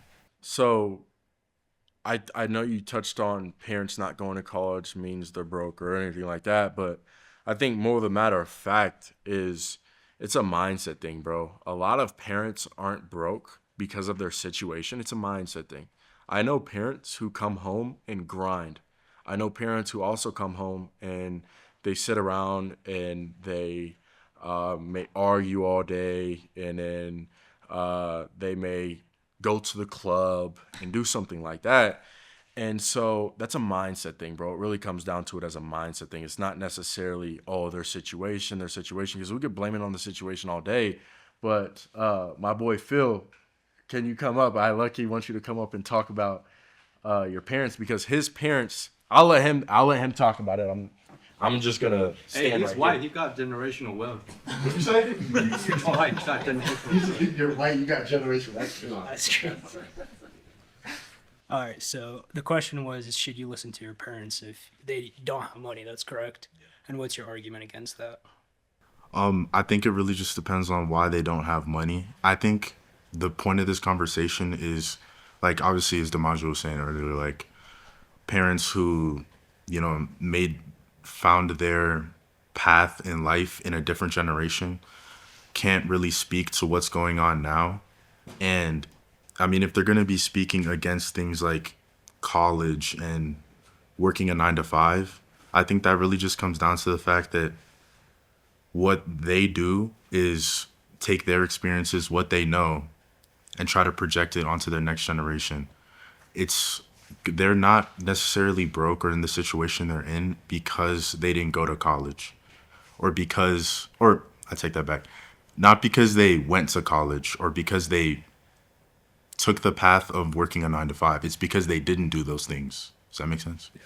Well, I mean, one thing I would have to say about that is so college probably did work for millennials, but Gen Z and anybody else that comes after that, the inflation is so different. Like, houses, they used to be $400,000, but now, an average house is about $800 or I'm sorry, $800,000. So, if you go to college, you're going to be making, $80,000 to $100,000 a year, and to be able to afford a $200,000 or $800,000 home, you have to be making roughly $200,000 a year. So, even if you go to college, you think you're making good money, $80,000, $100,000, you're still going to be paying rent to somebody because you can't afford a home. So, what your parents know, they bought their homes for $200,000. College would have worked to buy that back then, considering college was also $40,000, $50,000 instead of $150,000. So with inflation, college just doesn't work anymore. Like he was always saying, you can't really save up, anymore. Like saving doesn't work. You just got to figure out a way to make more money, and college is not, a way to make that happen, if that makes sense. My parents moved here pretty much right before I was born from a country called Belarus. So, obviously don't come from generational wealth. They moved here, they didn't have anything, like they had to figure stuff out. So I'm pretty much first gen American. And on top of, not growing up in a wealthy family, I have 7 brothers. So you could imagine that, bills are crazy expensive. And, 3 of those brothers are special needs. So my parents can't really go work. They can't really go work a 9 to 5 because they require constant attention. So, I grew up in a place where, hopefully this isn't disrespectful to say, but we got a lot of government assistance. I literally came from no handouts. So, if I listened to the path that my parents told me to take, which they always supported my dreams, because they came to America because they believed in the American dream. So, even though they didn't give me, money, they didn't give me any handouts, they couldn't, chase that themselves, they still gave me the opportunity to, be able to build a dream on my own because they saw that vision of the American dream, that it's real, and that's why they came here, so I can go ahead and do that. So, even though I don't want to be living their life with the things that I'm doing in my life personally, I can be helping them out in the future because, like I said, they can't be, going to work because of my 3 brothers that are special needs. So was there anything that your parents could tell you about building wealth in this country, in this new situation they found themselves in? What advice could they have possibly given you? They honestly couldn't really give me anything other than just faith in God. I'm not gonna lie. So there was nothing. Facts. That's all they could pass down to me is literally just faith in God, because same, as him ever since, I was even a little kid, like 8 or 9 years old. If I wanted something, like let's say nice shoes, like Nike shoes, I would always go to a store called Payless. I'd have $20 a budget for shoes, but if I wanted something even at the age of 9 or 10 that was $40-$50, my parents would pay the $30 or $20 that they're willing to put in, but everything else I have to put in myself. So I just kind of grew up with a work ethic, and literally you could change your life by just locking in, trusting God, because that's all they could pass along to me. See, work ethic is something that a lot of parents who find themselves in like unfortunate financial situations can pass on to their children. You should listen to your parents even if they're not in a situation you want to be, because they've developed over the course of their lives, they've developed a sense of work ethic that they can pass on to you because they've experienced things that you hopefully will never have to experience. Speaking of that work ethic, my parents couldn't show me a good work ethic because they can't go work. Okay. But you can also look at it like this. You know that you have to work hard because your parents couldn't work, and look where they are. Yep. So it's experiences, but that's not something that they passed along as far as knowledge. I'm not sure if that's what your question was. Well, that's not something you learn from them. That's not something you can learn from them? Yep. Like, would you say that you would be able to learn from parents who aren't in a good situation how to work hard, how to build a foundation for yourself? Is that not something you can? You can't learn from that, but it literally all comes down to like, what kind of life do you want to live? Because like I hate talking about my family, but for example, I have a brother that works a 9 to 5 job, and there's nothing wrong with that, but he doesn't have that entrepreneurial desire like I do. So he lived in the same experience as I did, growing up in the same family, but he doesn't have that drive to go and chase generational wealth versus me, because like I said, my parents didn't teach us any of that because they couldn't necessarily work, so we didn't inherit a work ethic. It's literally all about your mindset. So what did they teach you, if anything? Faith in God. That's it. That's all they could pass out. Yeah, That's exactly. literally what I got. I think it's 5, and I want to say one thing on here.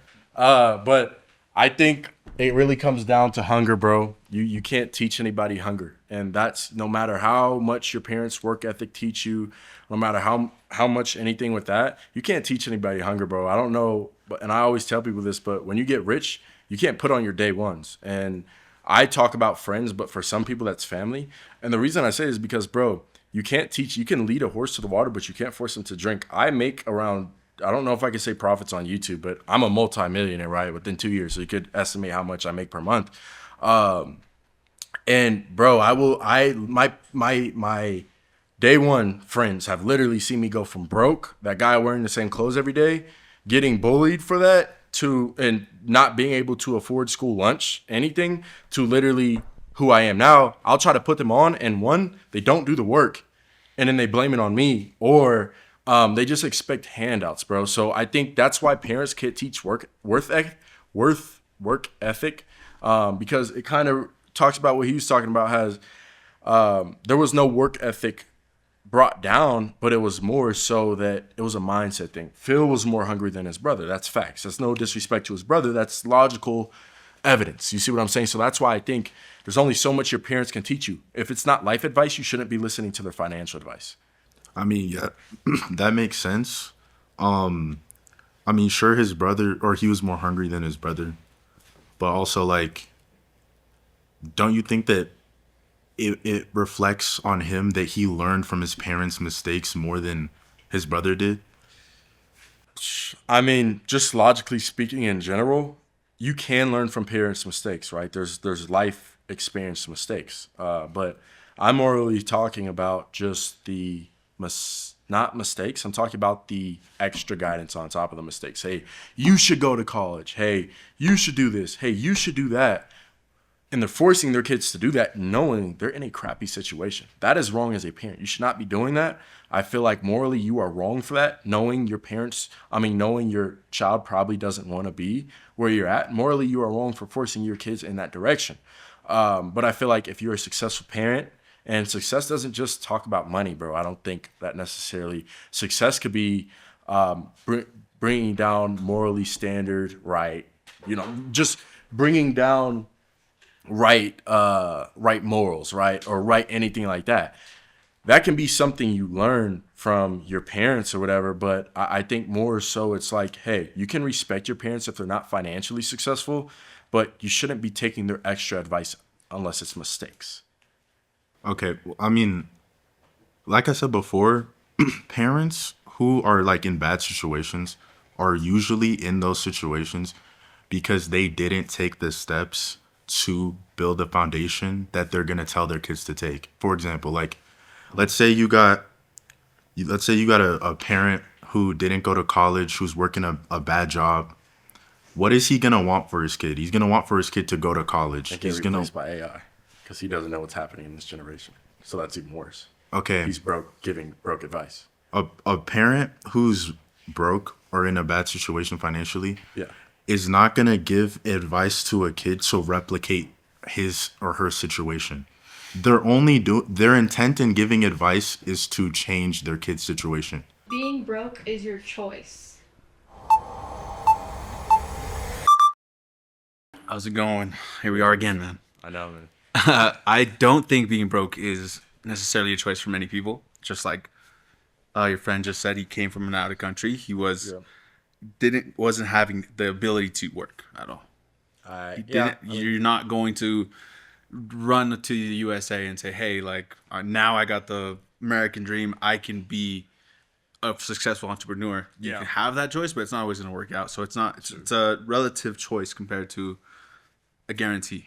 Yeah. I mean, I feel like there's a lot of immigrants here, but there's also not a lot. The main people, bro, the immigrants are the hardest people working here. The immigrants, when I call up DoorDash right now, bro, a Mexican dude probably bought from Mexico, literally probably brought my Domino's. You know what I'm saying?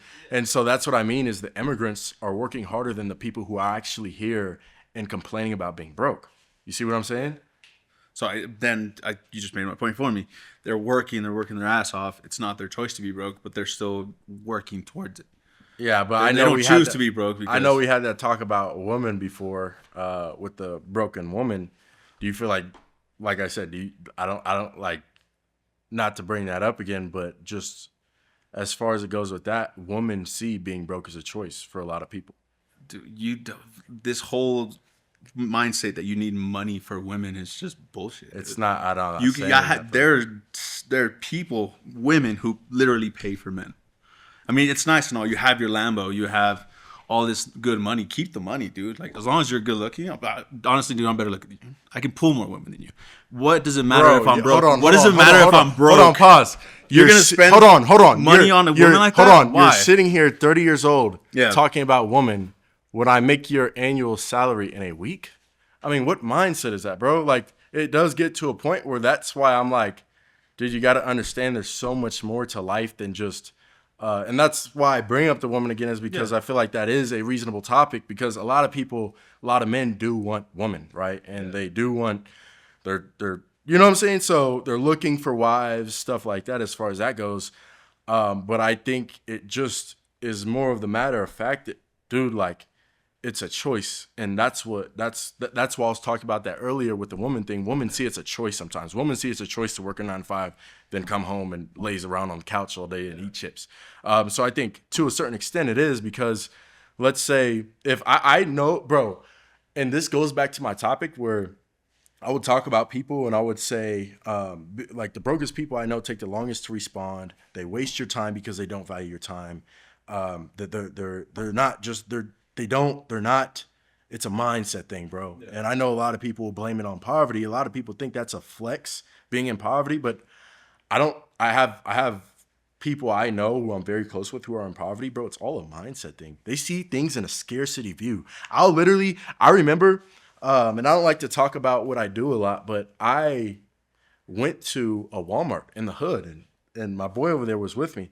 And I went to a Walmart and I paid for this person's groceries. I was trying to pay for this person's groceries. It was in the hood. And the Walmart person was like, "Are you sure? Are you sure? Are you sure? Are you sure?"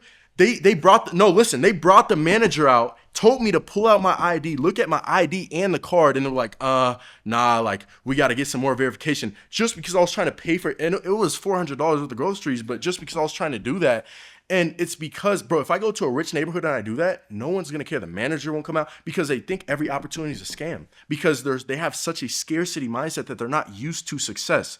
And I always tell people this, that's the reason people are broke, because they're not imagining themselves being that person before they are. If they were rich, if they were a billionaire, or if they knew they wanted to be rich or wanted good things to happen to them, they would have that person come up at the store and be like, "Yeah, man, I appreciate it. You go ahead and do that." They wouldn't think it was a scam because they're already acting as that person before they are. You know what I'm saying? And it gets down to, a lot of people call it manifestation, but I think it's a Bible verse, Mark 11:24, how it talks, it's NIV, but it talks about how if you pray for things and you believe you received it before you receive it, you get it. You get what I'm saying? And you get what you receive. So I feel like you don't get what you receive if you're thinking in a scarcity mindset. If you're scared to invest here, if you're scared to invest in yourself, if you're calling courses a scam, if you're doing all this stuff, you're not imagining yourself being that person. If you were a billionaire, would you be scared to invest in courses? Would you be scared to invest in yourself? Would you be saving money, hoarding onto it like this? And that's why I think being broke is a choice. Wait, what was the question again? I don't even know. Oh yeah, being broke is a choice. Oh yeah. Being broke is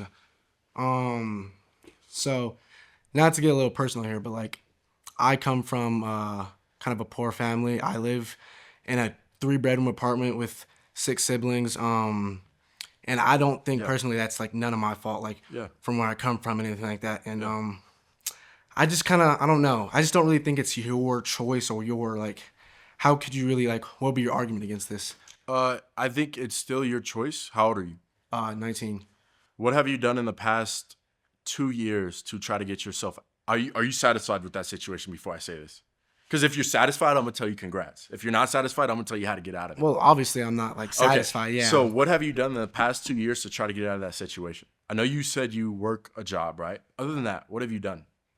I've just been working my job because I have to help pay for rent. So, like, it's kind of hard, you know, to be trying to do other things and then, you know, help with the rent, help with my mom, But you help clean up the house. And you don't think you can work a job and be an entrepreneur at the same time, bro? Look, no, I how don't think many you can. hours? How many hours do you work? 40 plus hours a week. Okay, no, per day.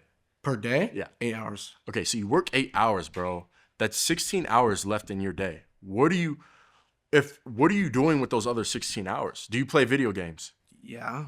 Do you watch TV a little bit? Yeah. You're not uncomfortable enough, bro. And you don't know how I know you're not is because if I put you on red hot cold rocks right now in a volcano, you would be doing everything in your power to get out of that situation.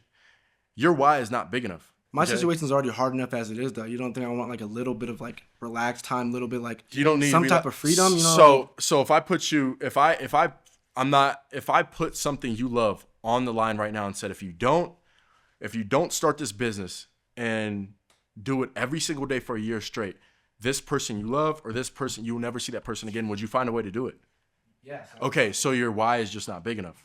You are comfortable, but you don't want to admit it. You aren't comfortable because you probably see me in a Lambo and you probably see me in the stuff, or you probably see other people your age doing stuff and you're probably like, I need it, but then you load up the game. So you don't actually want it bad enough. You say you do, but your words don't match your actions. So that's why I say I still don't feel like it's my choice though. Like that. It is your came choice. from You're making being the choice to load up the game, watch TV. Do you watch sports too? Yeah. That makes it worse, bro. Load up the game, watch TV, watch sports while you're in an uncomfortable situation. Is that a choice of you loading up everything? Yes or no? No, it's not. No. So it's something else is coming and you loading up those games and playing those games. Is it a So basically, what you're saying is, wait, hold on, sorry. You're saying you want me to basically give up everything, go full in, no type of free time, no nothing, basically, and just put it all in towards entrepreneurship? To a certain extent. I think you can work. I do MEO, right? You know I sell a course. You're probably gonna come No at fun me. at all, nothing else. You're probably gonna come at me about the course here in a few, but I know that, bro, you can work 1 hour a day and that eventually stacks up. I know people who do blue collar who are in my mentorship who started working 16 hours a day and they eventually were able to quit. Okay, now they work 2 hours a day. So, and they were putting 30 minutes each day for like 6 months, a year straight. So it's compound, bro. It's compounding. It stacks up. It just really compounds and it goes over and over and over until you're like, hey, now I don't have to work this job anymore. Hey, now, but bro, you're. It's not guaranteed though. Like, how do you know it's all gonna work out? Like, with nothing is guaranteed. Me working a job, like me helping, like that's like guaranteed. I get that paycheck, and you know I get to help out my mom, and then have some extra time. That's guaranteed. Yeah. So if you go into working work, a job, 9 to 5. If you go into work tomorrow and your boss says, hey, I'm firing you, is that guaranteed? Well, no. Okay, so that you just proved my point. It's both not guaranteed. If you buy my course right now, or if you invest in being an entrepreneur, or if you do anything like that, nothing is guaranteed, right? I think so many people get caught up in that safe route where if you avoid life going around like this, around hardships, bro, one day it's just gonna hit you in the face and you're gonna be like, dang, now I'm forced to do it and I'm 40 years old. But if you face those hardships while you're young, you're gonna be like, hey, yeah, I faced those hardships while I was young. I took the risk. Maybe I didn't have free time. You didn't play video games. You didn't do that stuff for a little bit, but now you have freedom, bro. I think it's more of you're sacrificing right now because you would rather play video games, watch TV, watch sports or whatever, because you're satisfied with where you're at. There's a feeling inside of you that's subconsciously satisfied with where you're at to the point where you don't feel like you're on that hot volcano trying to get out. And that's how I felt when I was 16. I'm not going to talk too much about my situation, but I literally felt like that. So I wasn't going out. I would stay up till 4 a.m. I would record. I'll put the picture of this up on the YouTube video. I'll record my organic marketing videos for my e-com stores in a rusted, crazy blue bathroom. It was always cold in there. It was terrible, right? Because hold on, my parents weren't rich or anything like that. And I would force myself to make it happen. I could have came home from school and I was doing other things to get money. And I could have came home and sat down and like, oh yeah, I'm stressed because my parents need help with bills and this, that. But bro, I was like, no, I'm stressed, so I'm going to work harder. That's two different mindsets. You're probably going to say something about my course, but it's okay. No, well, yeah, we'll get into the course and like, what do you think the difference between buying a course and going to college is? Like, I feel like it's the same thing almost, because me going to college, yes, nothing's guaranteed, but me also buying your course isn't guaranteed. Like, I'm not guaranteed to make any money from from buying your course or nothing like that. Yeah, I mean, that's true. But I think that it's more about the logical thinking behind it. If you're logically thinking, would you rather invest 6 figures into a professor? You're investing into people, right? You're investing into people. That's just how it is. You can say you're investing in yourself. It is true. You're investing in yourself, but you're also investing in the people teaching you. So you're investing in a professor who's never done what they teach. I mean, these people are 60, 70 years old, and bro, they're still trying to figure out. Like, they won't tell you that. They'll just yell at you and give you an F on your grades. That's just how it is. Or you can learn from someone like me who will teach you step by step how to get to where you need to go. And I've actually done it within 2 years, right? And I know I keep mentioning that, but that just goes to show the difference between me and a regular professor. Right, but I guess that still goes in, like, for college, like, paying the 6 figures to go to college, right? Yeah. You don't need to pay 6 figures to, like, for me, example, I'm not paying a single dime to go to college. In fact, why so? Scholarships and grants. Okay, but and I can't get a scholarship to go to your course. I can't. You're right. But what is your most valuable asset? Time. But I'm also so young. Let me tell you this: you're spending 4 years of your life. You could have spent that 1 year saving up from a job and investing in my mentorship. Or you could spend that 4 years for free, by the way. But bro, your time is, I mean, your time is money, bro. So you can be like, oh yeah, I got a scholarship, this la-di-da-di-da, and then wait that 4 years. And then by the time those 4 years run around, you realize, hold on, people my age are millionaires. People my age are doing this. People my age are doing this. And then you just realize, okay, yeah, maybe I got a $40,000 a year job, $60,000 a year job, but it wasn't worth it because I traded my time for money. But time in, okay, but and that's why that's why a lot of people go to college, because they don't value their time. Like I say, broke people do not value your time. When I heard you have to go to college for 4 years and get taught business by a professor who's never ran a business, and then you finally maybe start making $60K a year, I was like, no, not necessarily only because of $60K a year, but because I'll be 21 just getting started with my life. I was like, no, I can't do it. I just can't do it. And that's because I value my time. When people call me, I'm like, yo, what's up? Get straight to the point. I'm not sitting here talking about how are you? What are you doing? How is this? I'm actually getting straight to the point. But like I said, it's just time, bro. You don't value time when you're in college. And that's it. It teaches you. And it's just not good, bro. Well, I mean, when I got into college, I didn't know what I wanted to do. I changed my major 3 times. And I feel like that's what's good about college is that I had the opportunity to explore, to change my majors multiple times, to see what I actually wanted to do. And now that I landed in business, I feel like I'm in a more better direction for myself. But college gave me the opportunity to explore, and I would say, like, yeah, maybe I'm majoring in marketing. Okay, yeah. So you're in business. You're going to school and learning marketing. Mm-hmm. What has college taught you about marketing? Because I know a lot of marketing too, and I never went to college. Okay, I agree with you that. What do they teach you? Like, if they taught you to start a business right now, what would be the first step that you know right now? I wouldn't know how to answer, because. How long have you been in college? 3 years. You've been in college for 3 years, and you can't answer a simple marketing question. Okay, well, that's not what I mean. Well, right okay, well, that's not what I mean. Point. But you're investing your time into learning marketing when it's been 3 years, and you couldn't even answer how to market a startup business right now. I would tell you how to do it. Not only tell you how to do it in my mentorship, I would actually teach you how to do it. And then on top of teaching you how to do it, I'll give you a lot of weekly calls, and I would literally just give you a personal coach too. Right, but you teaching me exactly how to do the job isn't the only value that I see in college. I feel like the environment of college, like there's multiple networking events, multiple people that come from. Who are you networking with? A frat guy who gets drunk on the weekend and he's going to be broke the rest of his life too? The college brings other professionals from other industries, like people who already have the job, who are already making 6 figures. Like, are they teaching you though? Or are those your professors? No, I'm making connections with them. You can make connections in my mentorship, and you're getting taught by someone who's actually done it. Okay, but I'm not paying to go to college. I'm going to you're college paying your time, bro. Okay, but I'm still young. In 4 years from now, I'm still gonna be young. How old are you? 22.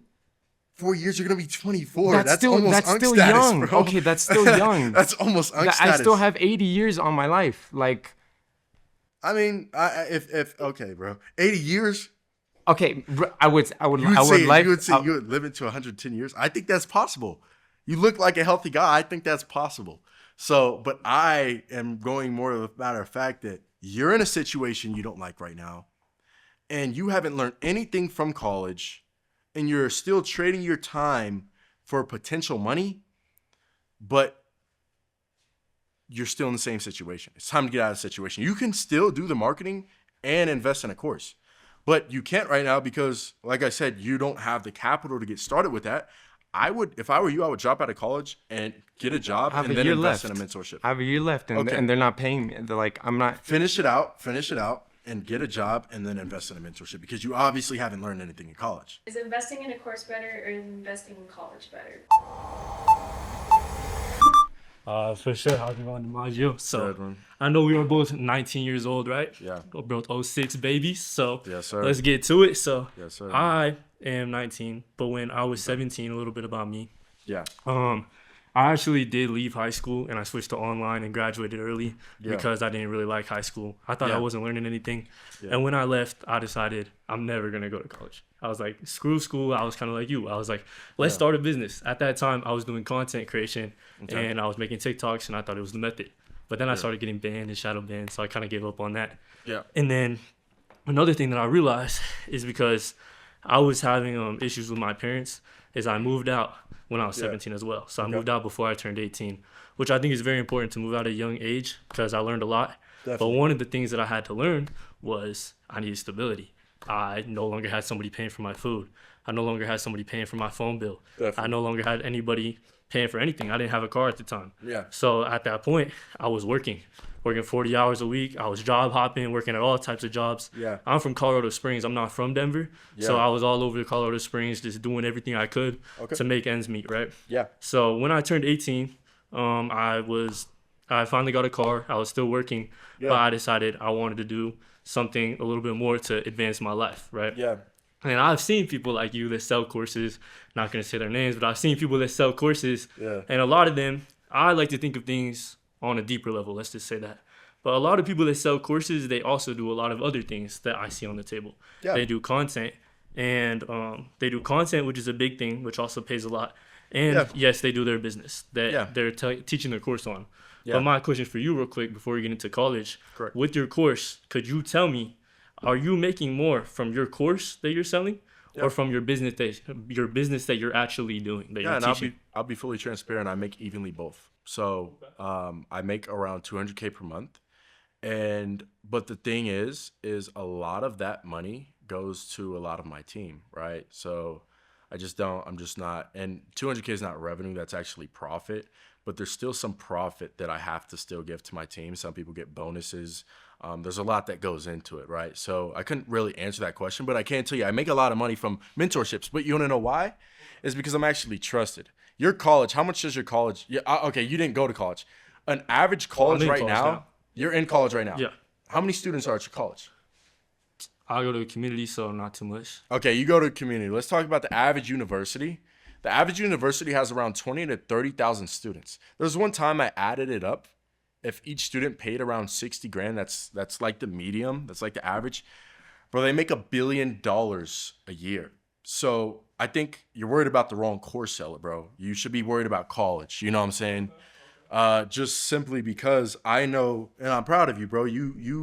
There's people who literally done what you done, moved out, and they didn't have that grind to get jobs or do something like that. Yeah. But I definitely feel like, yeah, you're right. There's a lot of courses, and I do make money off courses. YouTube, I make money off courses. You get what I'm saying? You also make money on YouTube, and you also. I don't make money on YouTube. I don't. Instagram, TikTok. I don't make money on Instagram, bro.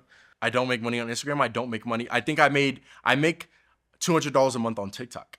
Okay, yeah. I know they did cut their costs a little bit. You know what I'm saying? They cut their payments down. And so from content in general, I probably make around, let's say, $300, $500 a month. That's not even livable. It's businesses, bro. And if you go in my highlights on IG, I genuinely show me doing that. If you go in my old YouTube videos, I have videos of me packing orders before I had a warehouse in a storage unit. So I think that more matter of fact is just, who are you buying courses from, right? If you're buying courses from the IG guru who's recording Because people nowadays, bro, will literally spend their last paycheck to take a trip to Miami, walk back and forth in front of Brickell, record cars and B-roll them like this, have some steak bikes at Moxie's, and they're posting the clips every 2 days with blue bands in the back. Like, and that's who most people buy courses from, right?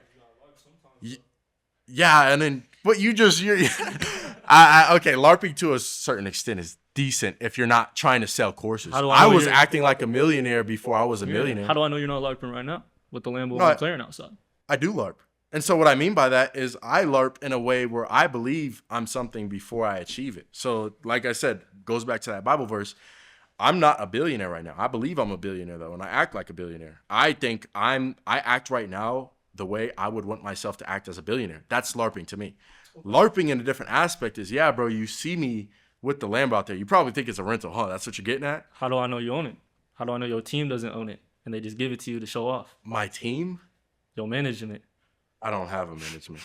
I'm independent. All right, but you. So I think what you're basically saying is like, how do I know it's not a rental? Now, how do you know it's not a rental is because I'm 19 years old. Name one 19-year-old who can rent that car. And let's say I did rent it, right? I had it for around a year now.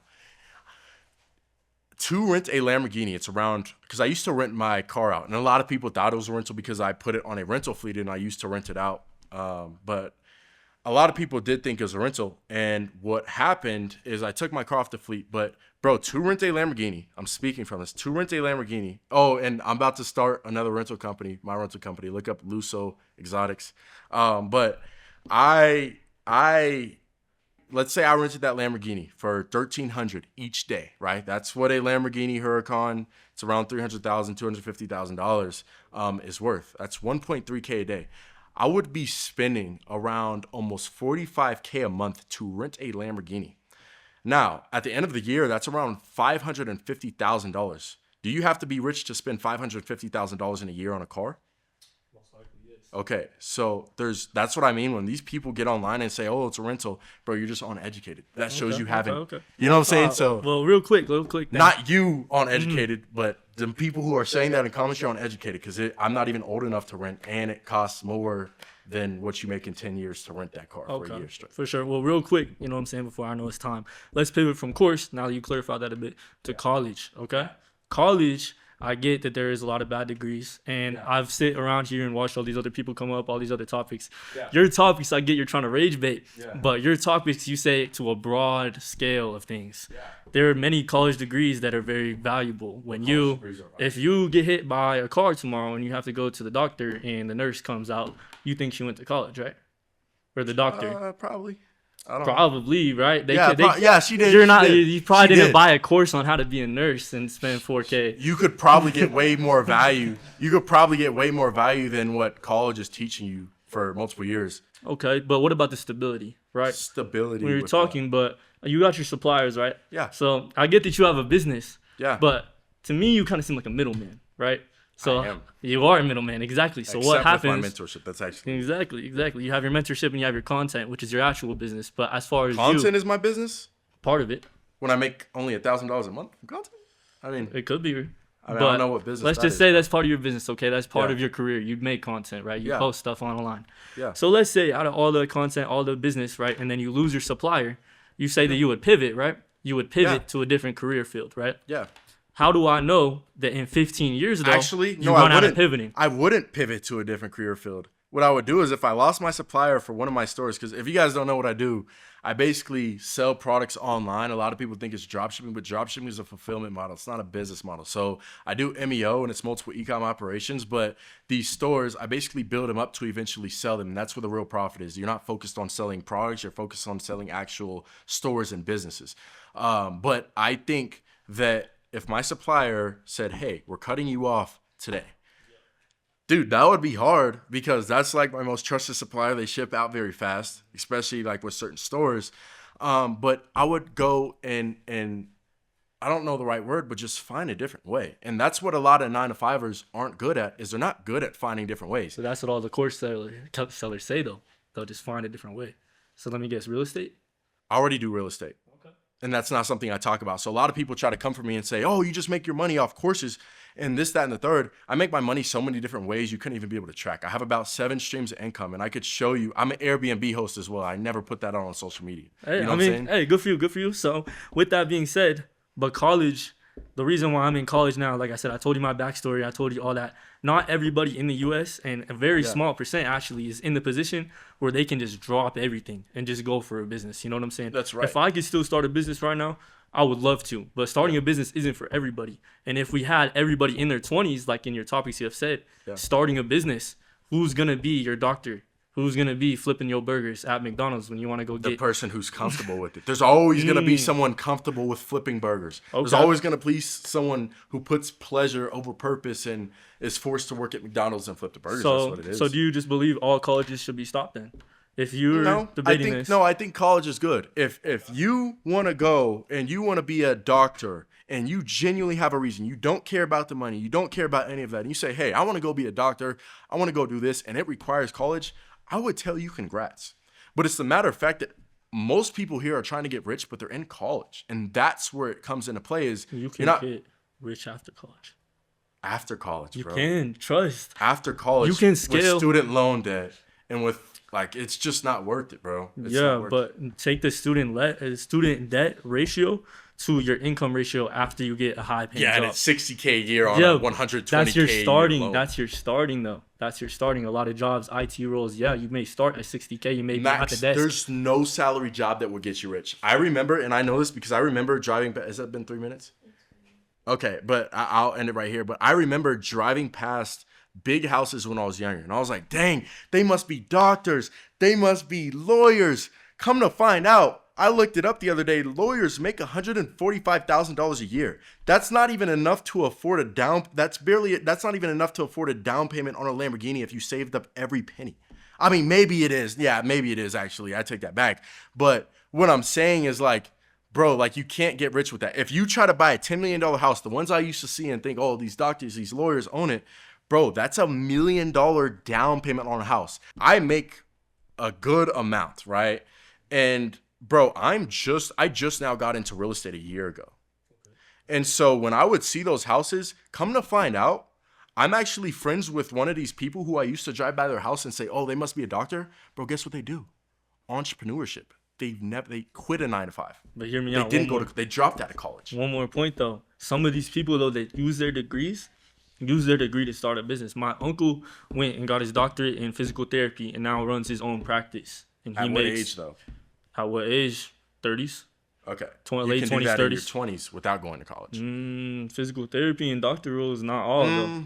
If I started an LLC right now that says, oh, Therapist DiMaggio LLC, I could probably get more clients than your uncle within 2 days. Simply because I built real marketing skills. I built real marketing skills outside of being taught just how to be a therapist. I could have the most trash thing ever, but I could just hire people in a place to do the therapy for me who actually have degrees. Those are the people who work for me. College doesn't teach you how to be an entrepreneur or make money. It teaches you how to be an employee. It teaches you how to do a lot of things though. There's a lot of classes in college. There are Okay, let me ask you this. What are you going to college for? Okay, I'm going to college. I've changed my degree a couple times. I'm on my first semester. That's the problem. But keep going. I am going for accounting. You're going for accounting. Have you learned some type of science or anything the whole time you've been going? Science? Or history or anything that has nothing to do with what you're doing? Not yet. But no, I won't. But I won't because hear me out. There are classes. There are your main classes. I'm still doing prereqs. I'm still on my okay, first but semester. once you get once I get more, to the main thing, you'll start doing like things y plus n plus x plus b. Do you do that? No. Right now I'm in financial accounting, math. I can't really talk about that, but I know interest. there's people who go to college for certain things. Whole time, bro, they're in here learning math and they want to do business. You're wasting my time. I would be in the professor like, bro, you're wasting my time. Get out of my face. But there's also other classes too that you take that are electives or other classes that are beyond your core. Such as right now I'm in a communications class. So I'm learning about how to do things just like right now. How to publicly speak in front of people, how to speak, how to bring up good topics, how to not stutter. That has nothing to do with accounting. Most people get communications degree. They get the communications degree to communicate with people at Starbucks. Okay, but that's not my degree. But I'm using communication with accounting. But you would think, if you think, why are you taking communication if you're in accounting? But a lot of these classes are actually very important. Yeah, because college is meant to make you a rounded person. I know it's almost time's up, so I'll end it right here. But you're right. If my CPA said he didn't go to college, I wouldn't trust him. So you're right on that. I will give you that if it's accounting. Hey, I respect you, bro. Good debate. Likewise, bro. How you doing, man? What's your name? Rose. Nice to meet you. Nice to meet you, man. Well, I will say with the course route. Yeah. Well, let me ask you this: how often do your students graduate and consistently make money after a 1-year period? I mean, that's a little bit hard to say. Not all students come in to make money. I've had students come in to just learn how to build a website and make connections with me. I had students who come in who don't even want to learn MEO, who just want to have other people as their age willing to invest a couple G's to invest in themselves. So to answer your question, actually people who want to make money, there is a lot. I can't give you a specific number on that, but I can tell you a lot of people, probably majority of people has at least made their investment back, right? So, and not only did they make their investment back, they actually learned high income skills. Right. Okay. And that was within 6 months. So if you don't know, I've had my mentorship for around 8 to 9 months now. And you think about that, like I have someone right now, I think he's touching $55,000 a month. He's about to touch, and that's with including some other side hustles, but he's about to touch 60,000 and MEO. It plays a big part in it. And he's about to probably reach 70K within this next month. And so what college is doing that? What college will make you successful in 6 to 7 months? But the reason a lot of people call courses a scam or anything like that is because they go into business with a get-rich-quick scheme. They're not willing to grind. Most people would give a course only 6 or 7 months before they get mad and be like, oh, it doesn't work, it's a scam. But they'll give college 4 years before they even see a dime. And so it really comes down to you not betting on yourself. You get what I'm saying? And to answer your question, bro, there has been some people who didn't make money. That's me being fully transparent. And the reason for that all has to do with them. It has nothing to do with me. I think it's 3 people who were just like, hey, I'm done with this. I don't want to do it. They either did not do what I said, or they created excuses. Oh, I don't have time. No. All these excuses. And then they wonder why, okay, you're stuck in the same loophole for 45 years. I even had one say, hey, man, I honestly don't want to do this. I just want to go to college. I was like, okay, man, that's cool. But do you want to be rich? He was like, yeah. I was like, okay, then you're making the wrong move, but you go ahead and do that, right? Because I genuinely feel like you can only fail with a course. A good mentorship, you can only fail if you give up. And so these people go around saying courses are a scam. Bro, it's because you bought a course. Not you, but it's because they bought a course for a couple G's and they thought it was a get-rich-quick scheme. And then they just stopped after 2 months. And they were like, oh, I didn't make my money back, so I don't want to blame it on myself because I have a victim mentality, so I'm going to blame it on him. I'm going to blame it on the millionaire who actually does this. It doesn't make sense. So unless the course is literally PDF files from ChatGTP or whatever it's called, literally PDF files, and you don't get to talk to anybody, you don't get a coach, I would understand. But when it's actually something where you have more valuable assets than college for literally 5% of that, I think that's a better route. Okay. So would you say for the course that you sell, you provide more intelligence and in a sense stability when it comes to your future than college can give you, with the safety nets of, say, let's say you get a job as an engineer or a very high paying doctorate, right? You get these benefits and you get, I guess, invisible benefits, if you want to call them, through that company. How can you essentially tell people like us in this room, this is a better way, and how can you prove it to people like us, essentially? Simply because of my results, right? I think a lot of people simply go to college. I don't want to admit this because a large majority of people are going to college, right? I don't know if you ever seen this theory, but it's like, it's called the Lambo theory. I know I have a Lambo, but it's also this thing where more people like Lambos, but there's another car that's way better than Lambos. And they're like, they just want the Lambo because they see everybody else wants it. That's how the mindset with college works. They see another person is paid 6 figures to get taught by a professor who doesn't do what they teach. So they just follow the crowd. And it's just being a sheep. And there's nothing wrong with being a sheep, but there's just following the 99% because you can't make your own decisions. It's irrational thinking.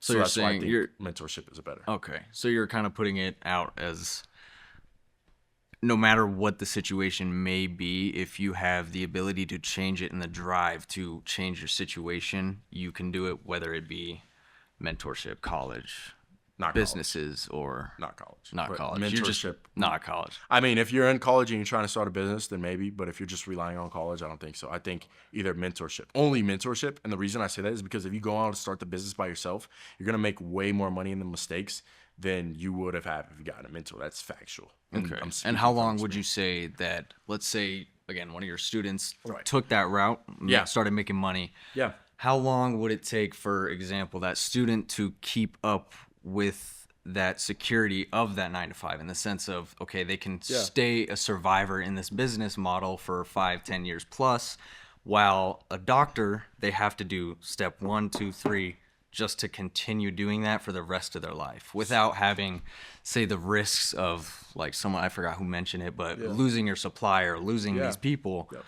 These are things you don't have to worry about as a 9 to 5 or a doctor. Maybe you will, but not in the degree of it's your lifeline, really. Yeah. You pay these people. I think so. So back to your original question, I think my students have more stability because they understand that they're not relying on another man's stability for their income. When you're operating up under a job, you are relying on someone else's work ethic for your income.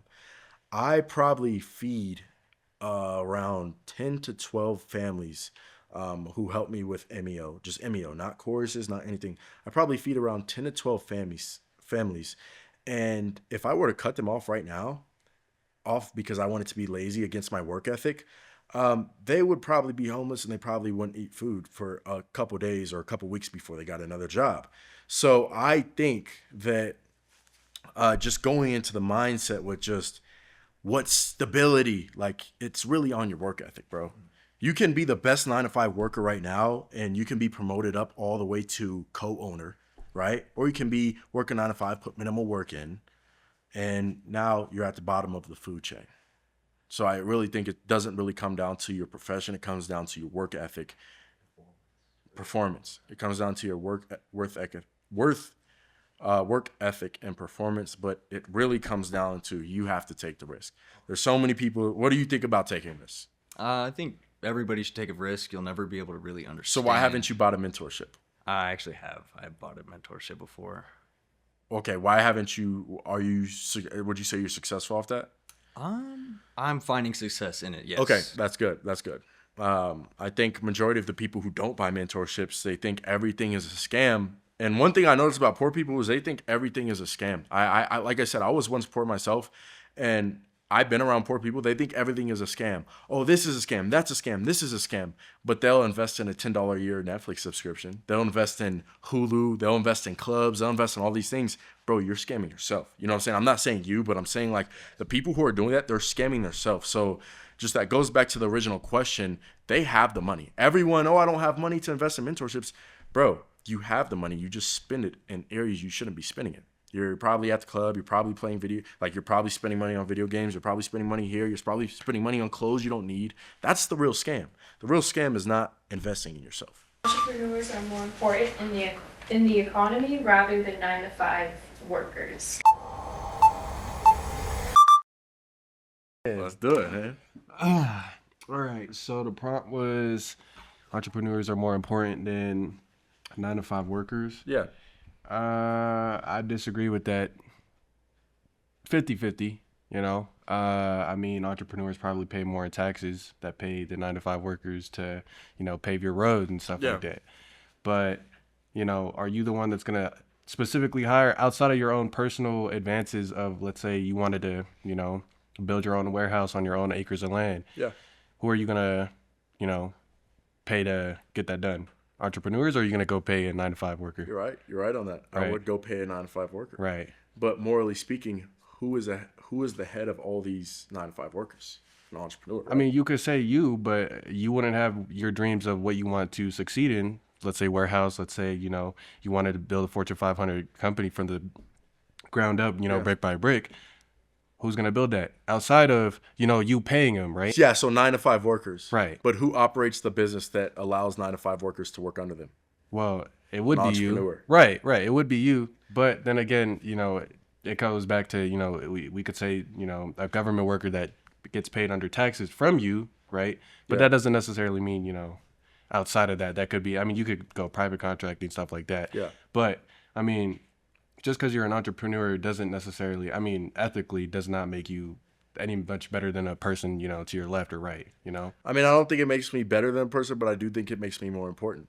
And the reason I say not more important on a moral way, right? Where I'm like, oh, I'm better than you. It's more of my position is more important than your 9-to-5 job.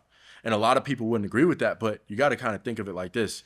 If you don't think so, then tell that to the person who owns the company you're working for. If you work for, you don't work, you work, but you don't work a traditional 9-to-5, right? But if a average person says that to the person who owns the ice cream shop that they work for, they're going to cut them and that person could be homeless. You get what I'm saying? So the entrepreneur is the one who provides the opportunity. The employee is just the one who fulfills the opportunity and just does what the entrepreneur doesn't have time to but do. then it goes back to the, which one came first, chicken or the egg, right?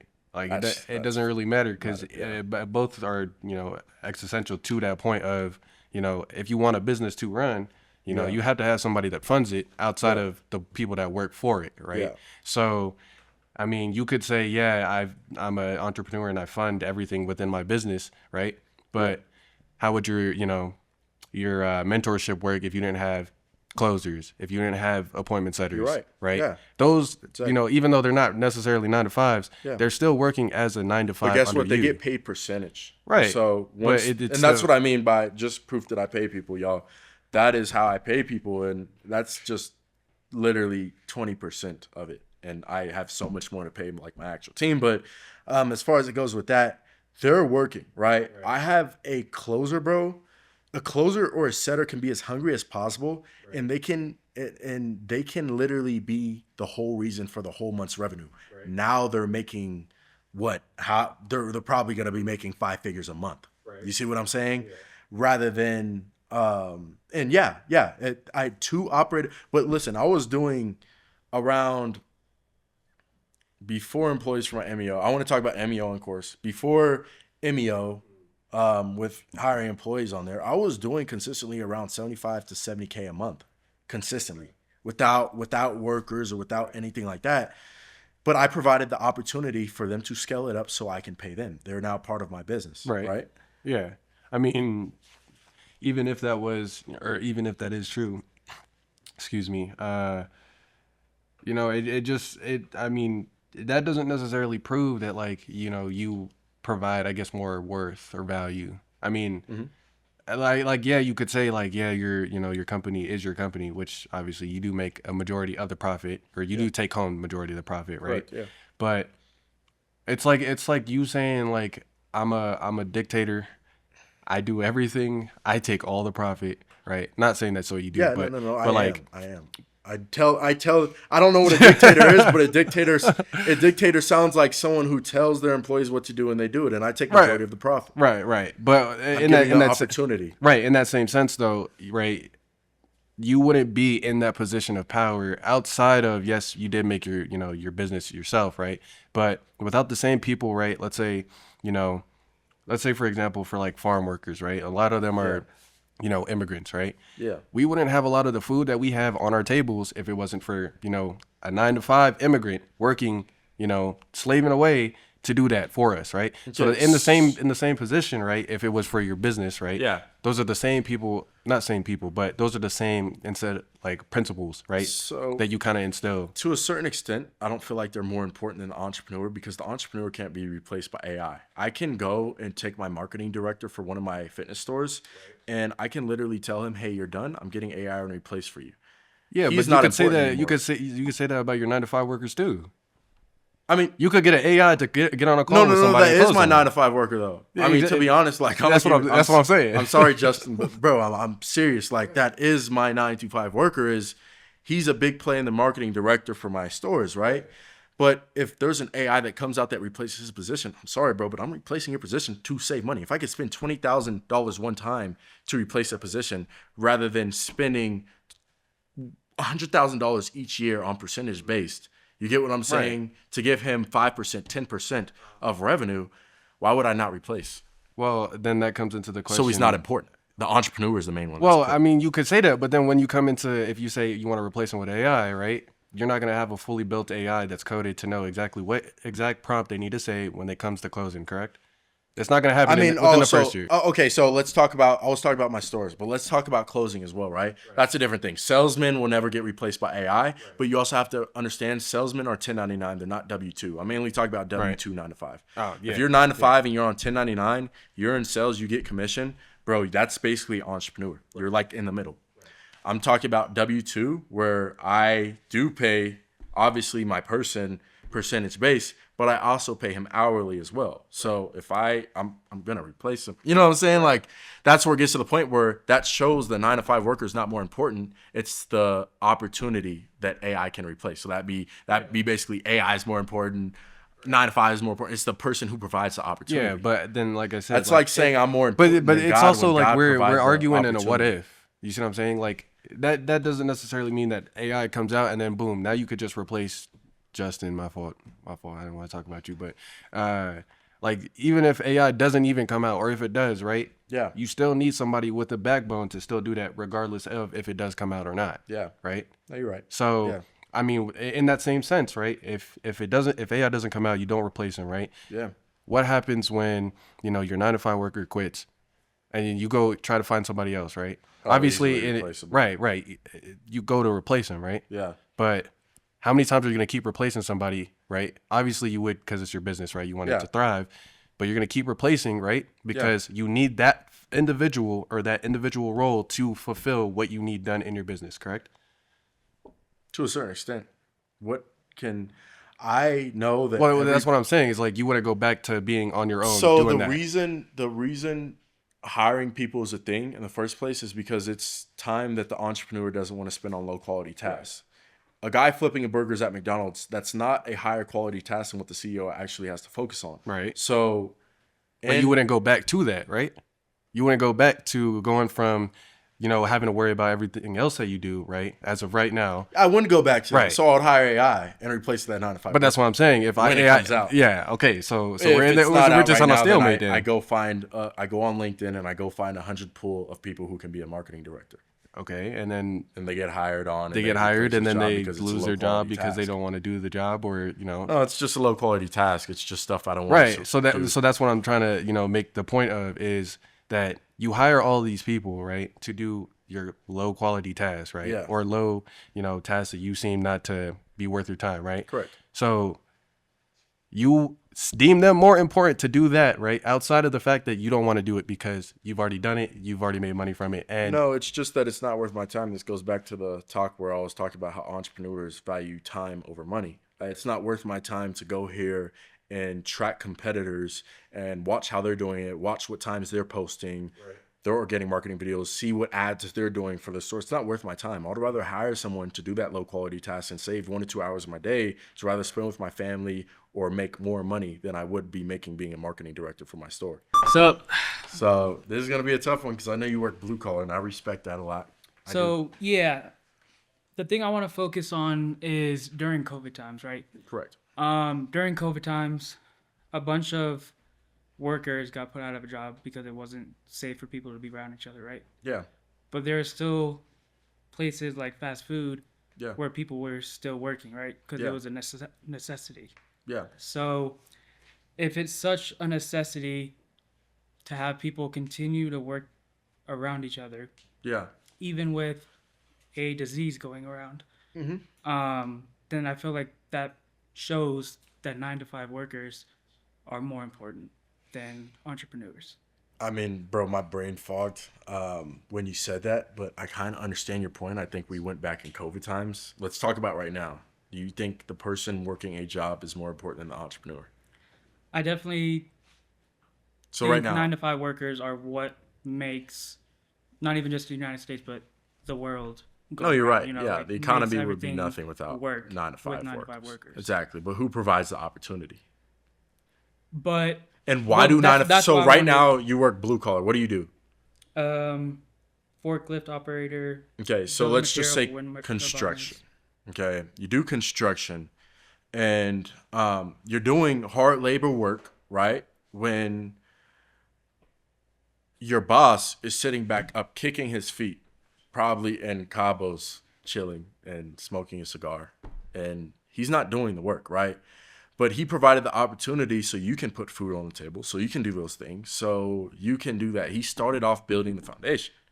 But I feel like once you get into the thing where it's like, let's say God is the creator of me, right? God placed me down on this earth. That would be so wrong for me to say, I'm not even going to say it, but act like I'm more important than God. That would be totally wrong. I think God gave me the opportunity and I'm down on this earth, so God is more important than me because God is the one that created the foundation. Now let's talk about entrepreneurs.